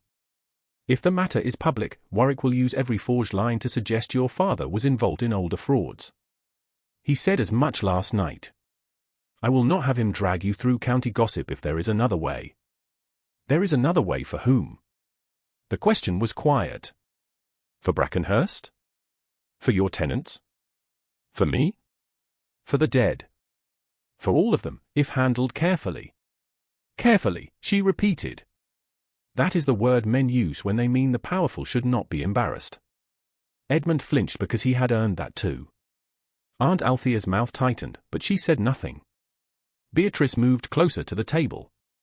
She did not touch the papers. "If this is settled quietly, Gideon Marsh will be allowed to keep North Barrow, but everyone will remember that the Duke spared him after mismanagement. Clara may keep her place, but she will know truth made her dangerous. My father's name will not be accused aloud, but neither will it be restored aloud. As for me, society will say I was saved from exposure by your generosity. I would contradict that." "In which room?" The question struck harder than anger. Edmund had no immediate answer, and that was answer enough. Beatrice's voice softened, which made it more devastating. "Your Grace, if you hide truth to spare me pain, you will make gratitude another cage. I will be expected to thank you for silence, and every person who whispered over that key will remain comfortable." Edmund looked at her across the table. The urge to protect her rose sharp and fierce, but he had begun to distrust the shape it took in him. It wanted to gather, decide, close, command. It wanted to keep her from the teeth of society by removing her from the field entirely. That was not protection. That was possession dressed as prudence. Before he could answer, the library door opened and the butler appeared with a card on a salver. Lady Honoria Peveril requests a private word, Your Grace. Aunt Althea gave an audible breath of disdain. How timely. Edmund looked at Beatrice. Will you remain? If Lady Honoria requests privacy, I suspect I am the furniture she wishes removed. Then stay. Lady Honoria entered with Miss Evelina Peveril trailing behind her like a pastel echo. Evelina looked uncertain, perhaps even uncomfortable, but Lady Honoria's composure was complete. She greeted the room with practiced concern and glanced only briefly at the papers. Your Grace, I shall not take much of your time. After the distress of yesterday's luncheon and the rumours already spreading, I thought it my duty as an old family friend to offer assistance. What assistance? Edmund asked. Lady Honoria folded her hands. Influence. Discretion. A county has many mouths, but some still listen to me. If this matter is kept within appropriate bounds, I can help ensure it does not injure Brackenhurst or any vulnerable young woman whose enthusiasm may have placed her in an awkward light. Beatrice stood very still. Edmund felt the room tilt toward the old, familiar bargain. Reputation in exchange for obedience. Silence in exchange for safety. Lady Honoria's gaze moved to Evelina. And of course, stability is strengthened by proper alliances. My niece has great affection for Brackenhurst.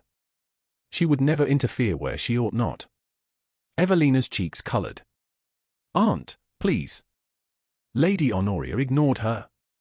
The county would be reassured to see the house of Locksmere turn toward steadiness. Edmund understood then that disgust, if cold enough, could clarify a man's entire future. Lady Honoria, he said, you have mistaken my patience for uncertainty. Her smile thinned. I beg your pardon. There will be no Peveril alliance. Evelina looked down, not wounded so much as relieved. Lady Honoria went pale under her powder. Edmund continued, there will also be no arrangement in which Miss Vane's reputation is purchased by silence, nor one in which a maid's fear, a tenant's near ruin, and a dead man's stolen name are treated as inconveniences to be managed around your drawing-room preferences. Lady Honoria's eyes flashed. You risk making a spectacle of your own estate. No, Edmund said. Warwick did that. I risk admitting it. The silence that followed was almost beautiful. Lady Honoria curtsied with the stiffness of a woman forced to retreat before witnesses. As your Grace wishes. When she and Evelina left, Penrose quietly shut his document case, though the library door remained open. Beatrice looked at Edmund, and he realized with a hard twist of regret that she had heard his refusal but not yet the choice beneath it. You refused her, she said. Yes. For the estate. For the truth. The estate will have to endure being honest. Her gaze dropped to the ledger pages. Then hear my condition. Name it. I stand in the final inquiry. Not behind Aunt Althea, not outside the room, not represented by your solicitor, and not protected by being made absent. If Warwick uses my father's name, I answer. If Lady Honoria speaks of impropriety, I answer. If society wants a woman to blush and disappear, it will be disappointed. Edmund's heart moved before his face did. Not with desire alone, though tenderness had become impossible to deny. It moved with recognition. She was not asking him to save her. She was asking him not to make rescue another form of erasure. You shall stand, he said. Not by my permission alone, but by right of what you discovered. And if the room turns cruel, then the room will learn its manners from you first and from me second. For the first time that day, something in Beatrice's expression eased. Not a smile. Not forgiveness. A door, perhaps, opened from the inside by less than an inch. Edmund did not step toward it. Mr. Penrose, he said, turning to the solicitor, send formal notices. Tomorrow at noon. Brackenhurst drawing room.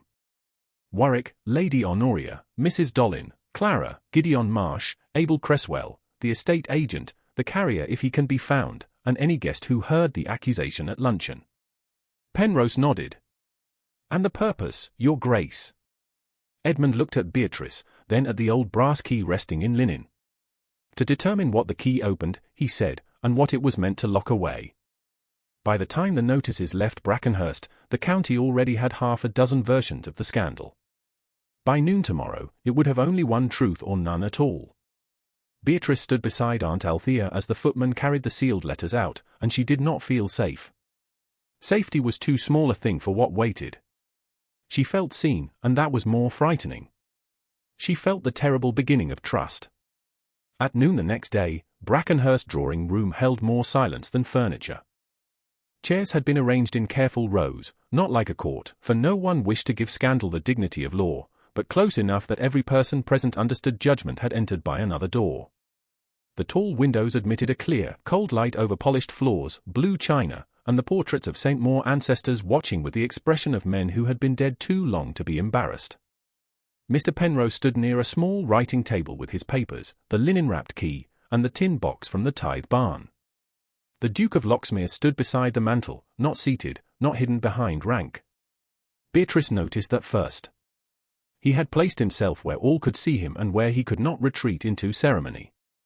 Aunt Althea sat near Beatrice, one gloved hand resting on the handle of her cane, though she did not need it to walk. Gideon Marsh stood with Abel Cresswell and the estate agent near the lower end of the room. Clara sat beside Mrs. Dollin, pale but upright, her cap pinned with painful neatness. Lady Honoria Peveril entered last, as if punctuality were a favour she had considered but declined to grant.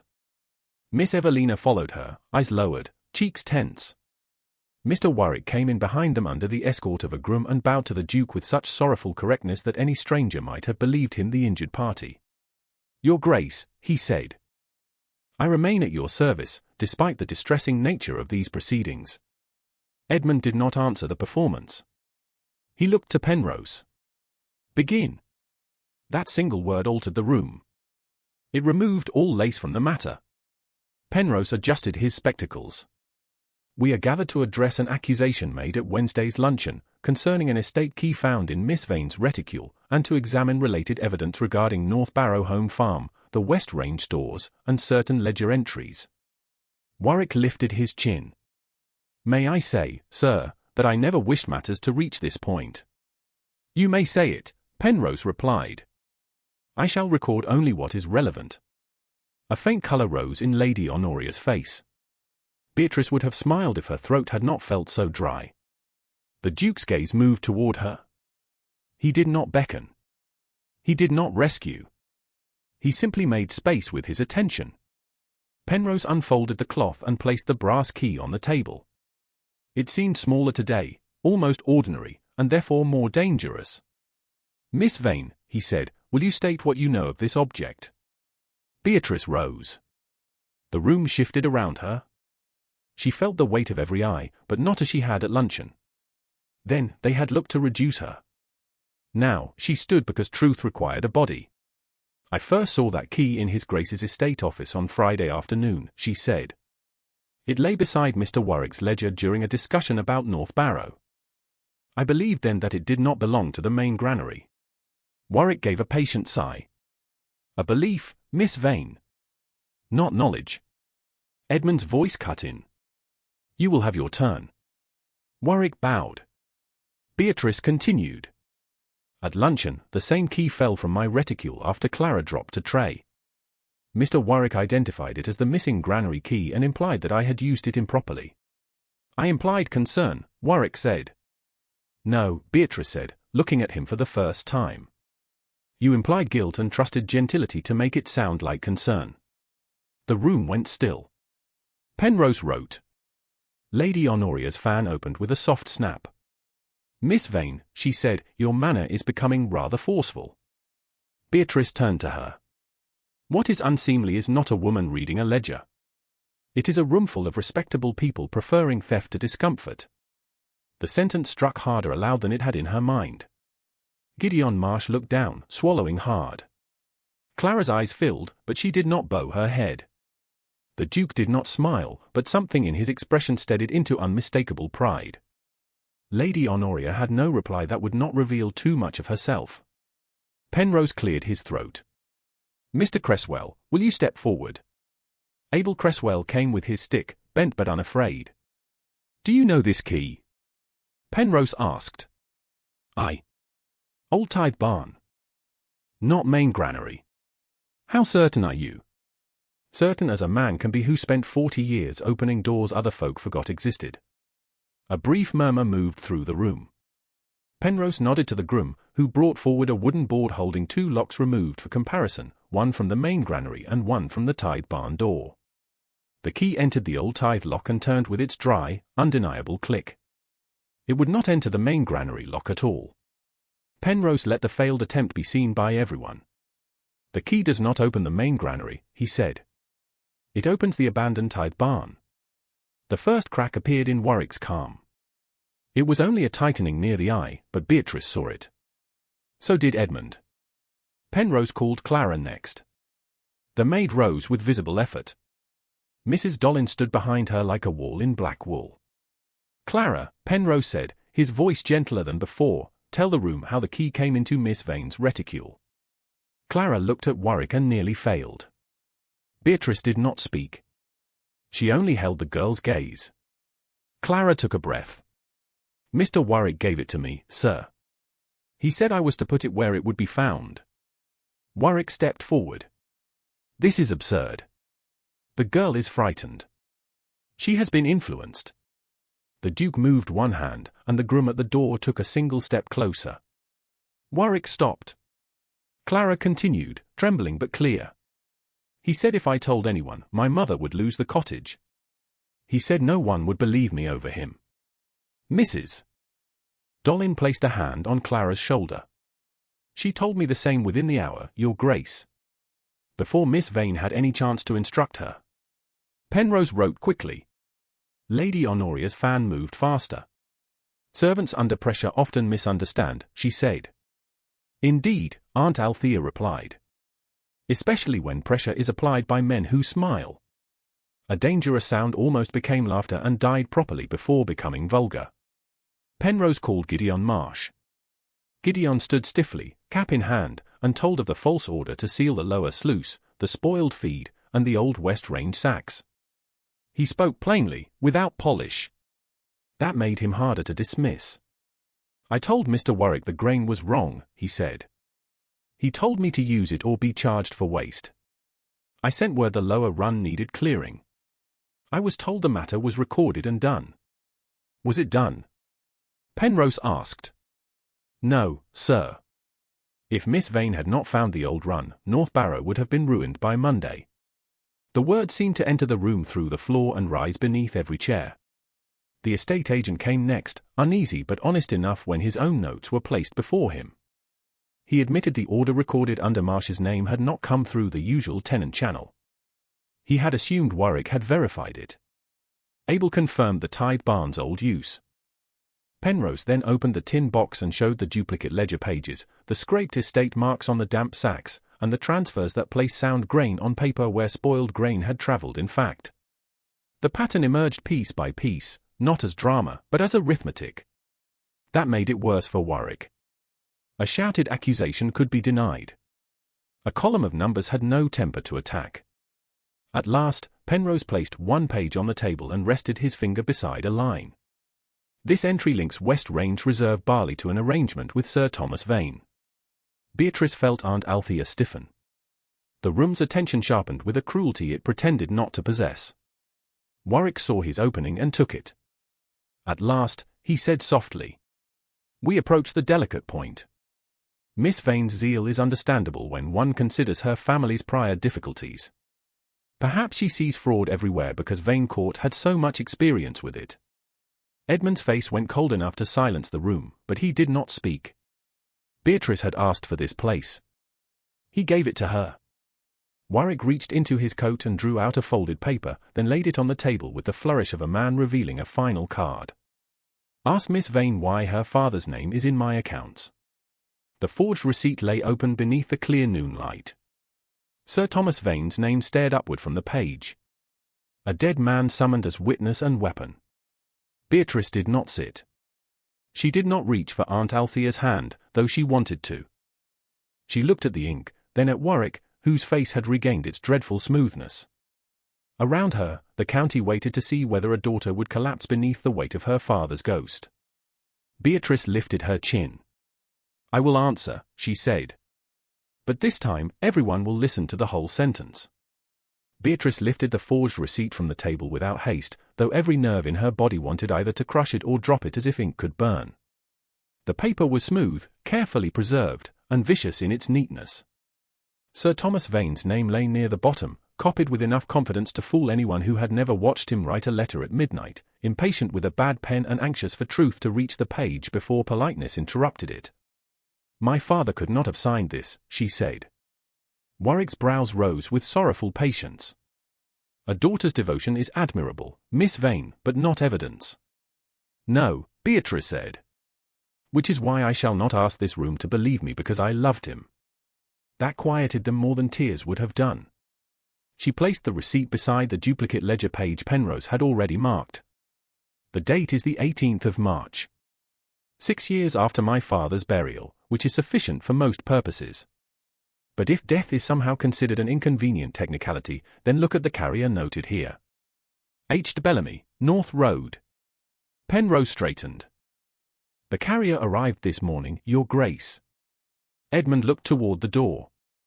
"Bring him in." An elderly man in a brown coat entered with his hat clutched hard against his chest. His eyes moved nervously from the Duke to the gathered gentry, then stopped on Beatrice. Recognition flickered there, soft and painful. "Mr. Bellamy," Penrose said, "did you carry barley from Sir Thomas Vane to Brackenhurst on the date listed?" The old carrier shook his head. "No, sir. Begging pardon, but I carried nothing from Sir Thomas after Vane Court was sold. And on that date, the North Bridge was out. No cart could have come by that road for nearly 3 weeks." A murmur moved through the drawing-room. Warwick's face remained composed, but his right hand closed too tightly around the back of a chair. Beatrice turned the receipt slightly. "There is more.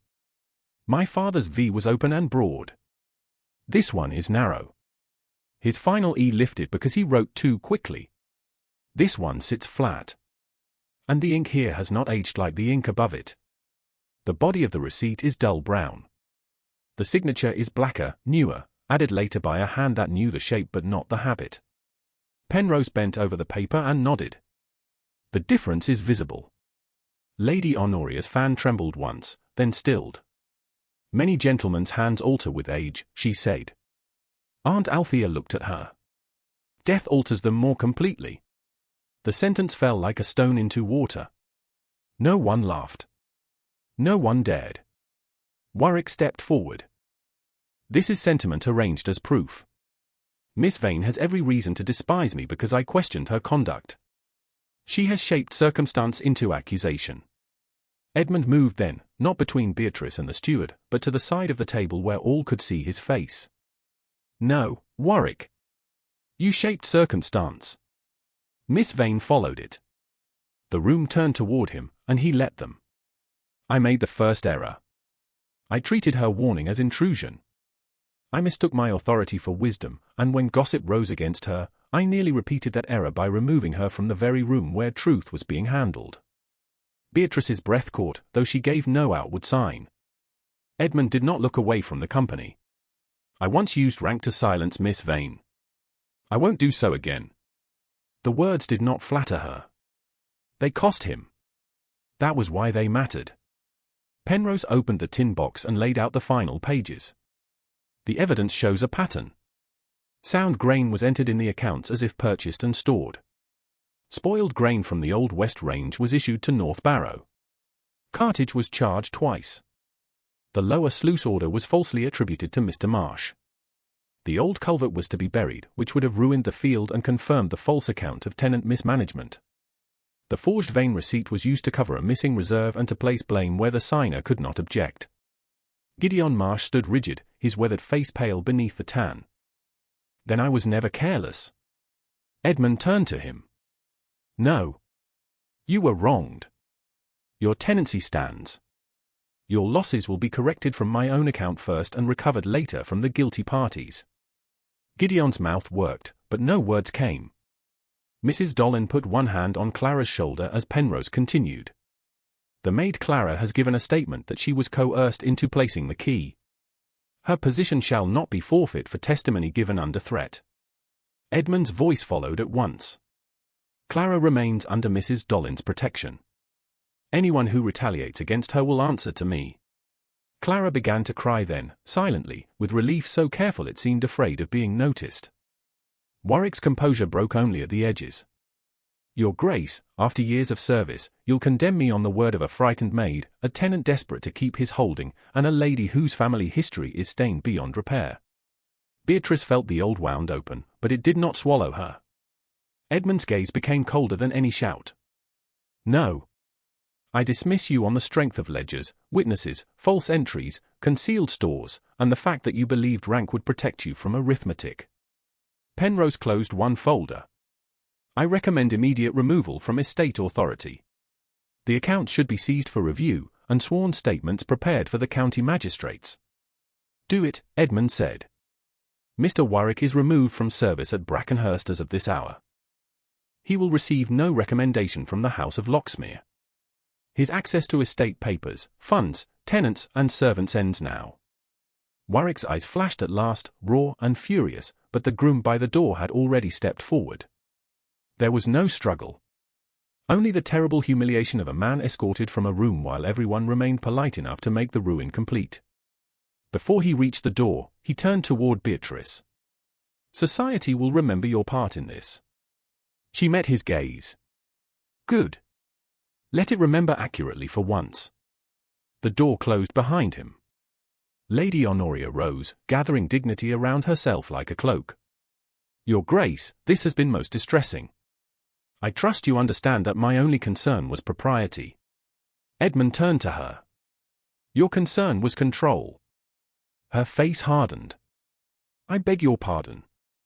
You encouraged suspicion when a woman's reputation could have been ruined by it. You offered influence in exchange for silence. You placed your niece before me as though marriage were a curtain large enough to hide theft. Evelina looked down, cheeks burning, but not with vanity. With shame for the role she had been made to play. Edmund's voice remained measured. The Peveril family will not be allied with mine. Miss Evelina bears no fault in this, but you, Lady Honoria, will not use my drawing-room again to dress cruelty as caution. Lady Honoria curtsied because rank required it. Her eyes promised resentment, but resentment was not victory. When she sat, the room sat with her, subdued into truth. Edmund faced the company one final time, then turned toward Beatrice. He did not take her hand. He did not make the moment intimate in a public room. He gave her something more difficult and more necessary. Witness. Miss Beatrice Vane saved North Barrow. She defended my tenants when I was too ready to trust a convenient report. She restored her father's name to this room, and she taught the Duke of Locksmere that command is not the same as judgment. Beatrice felt the words move through the silence and settle where shame had lived for years. She could not speak at first. Aunt Althea reached for her hand, and this time Beatrice let her take it. The room did not applaud. Applause would have cheapened it. Instead, men who had whispered avoided her eyes, and women who had measured her impropriety were forced to measure their own. Edmund stepped no closer. I owe you more than public acknowledgement, he said, his voice lower now, though still clear enough for the room to hear. I owe you changed conduct. If, after all my errors, you would permit me, I would like to court you properly. The air altered. Beatrice looked at him and saw not the Duke who had dismissed her, nor the man who had tried to protect her by closing doors, but the one who now stood inside his own failure and did not ask her to soften it for him. Your Grace, she said, I will answer when the room no longer requires one. His expression changed, and she knew he understood. This was not rejection. It was freedom. She curtsied to him, then to the room, and left with Aunt Althea beside her, not in shame, not in retreat, but because for the first time in years, no one had the right to stop her. Edmund did not follow. That restraint was his final apology of the day. Behind her, the drawing-room remained full of people, papers, consequences, and silence. Ahead of her, the corridor opened toward light. Several weeks passed before North Barrow looked less like a place that had narrowly escaped ruin and more like a farm that had chosen to live. The lower barley never regained the proud height it might have had without the flood, but it stood green enough beneath the June light, and that was sufficient to make Gideon Marsh remove his cap every time he crossed the field. The cattle yard had been drained and newly gravelled. The old culvert had been cleared, braced, and marked on fresh estate plans in a hand that did not pretend old truths were inconvenient. Clara remained at Brackenhurst under Mrs. Dollin's firm protection, no longer white-faced in passages, though she still curtsied too quickly whenever she passed Beatrice. Mr. Warwick's rooms had been emptied within 2 days of the inquiry.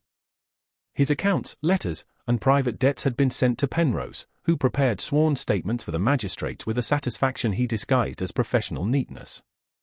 Lady Honoria Peveril departed the county before the week was out, taking her niece with her and leaving behind more silence than sympathy. Miss Evelina, to her credit, wrote Beatrice a brief note of apology in a fine, careful hand. Beatrice kept it. Not because it healed anything, but because it proved some people could step out of a pattern before it hardened around them. As for Sir Thomas Vane, his name began to change in people's mouths. No bell rang. No one stood in a ballroom to declare him restored. The alteration came more slowly and more honestly. A neighbour who had once crossed a street to avoid speaking of Vane Court now wrote to Aunt Althea with a memory of Sir Thomas's kindness during a poor harvest. An old tenant sent a basket of early strawberries with a note saying he had always known the accounts had smelled wrong. At church, a lady who had once pitied Beatrice with exhausting sweetness looked at her, hesitated, and said only, "Your father was wronged." It was not enough to give back the years. Nothing could do that. But it was something. Truth did not resurrect the dead. It could, at least, stop the living from burying them twice.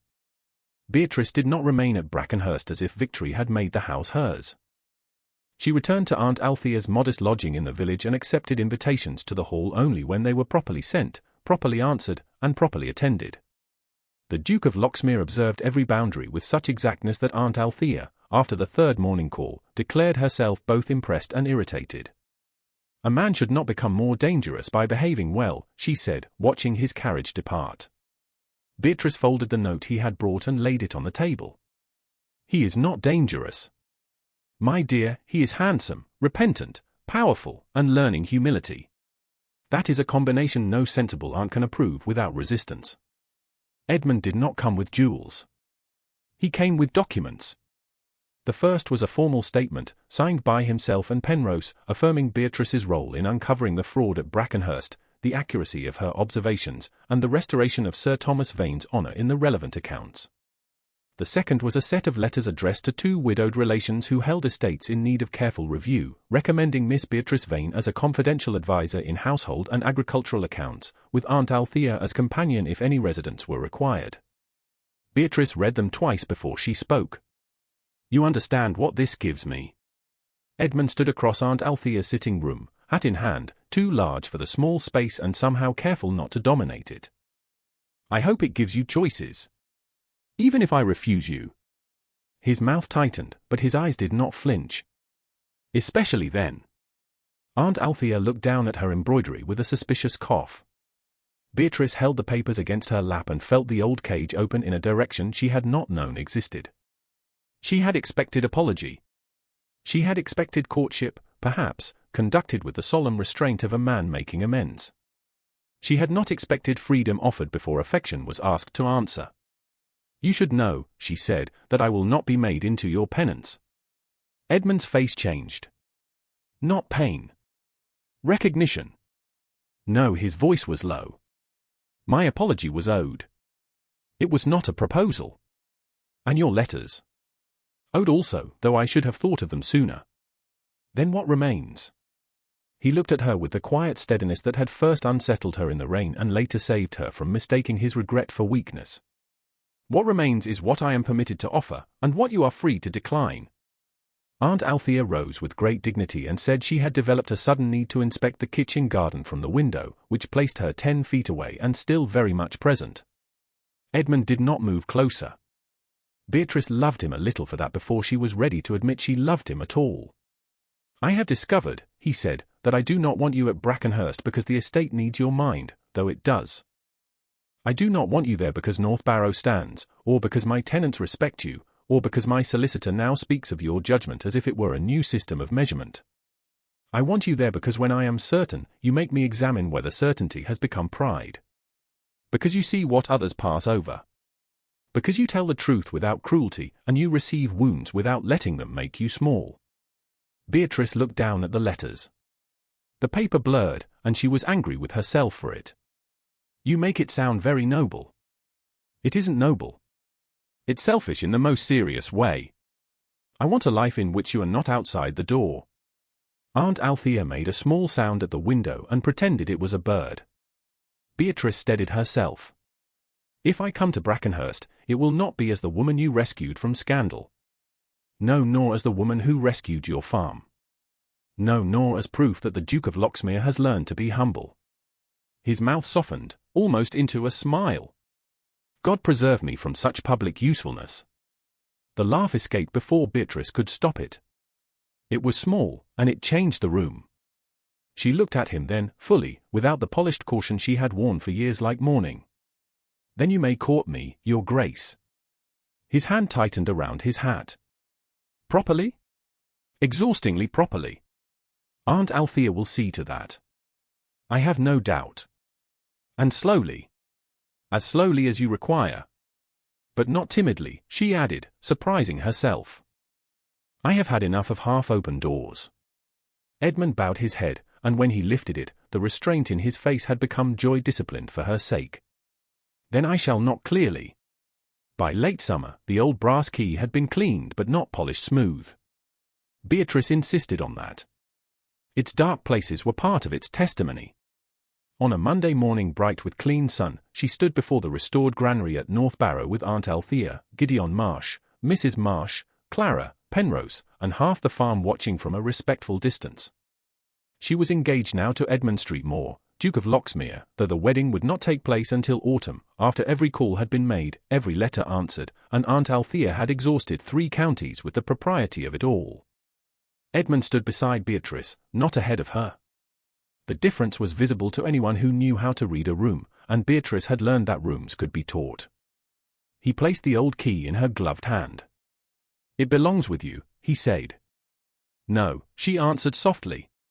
It belongs where it opens the right door. Then she set it into the lock. The mechanism resisted for a breath, as old things sometimes did when asked to serve honestly again. Then it turned. The granary door opened onto clean boards, dry air, labelled stores, and sunlight lying across sacks of sound grain. Beyond the yard, North Barrow's fields lifted green under the wind, each row bending and rising like a promise kept. Beatrice stepped through first. Edmund followed only after her, and when the door swung wide behind them, no one in all Brackenhurst could have mistaken her place.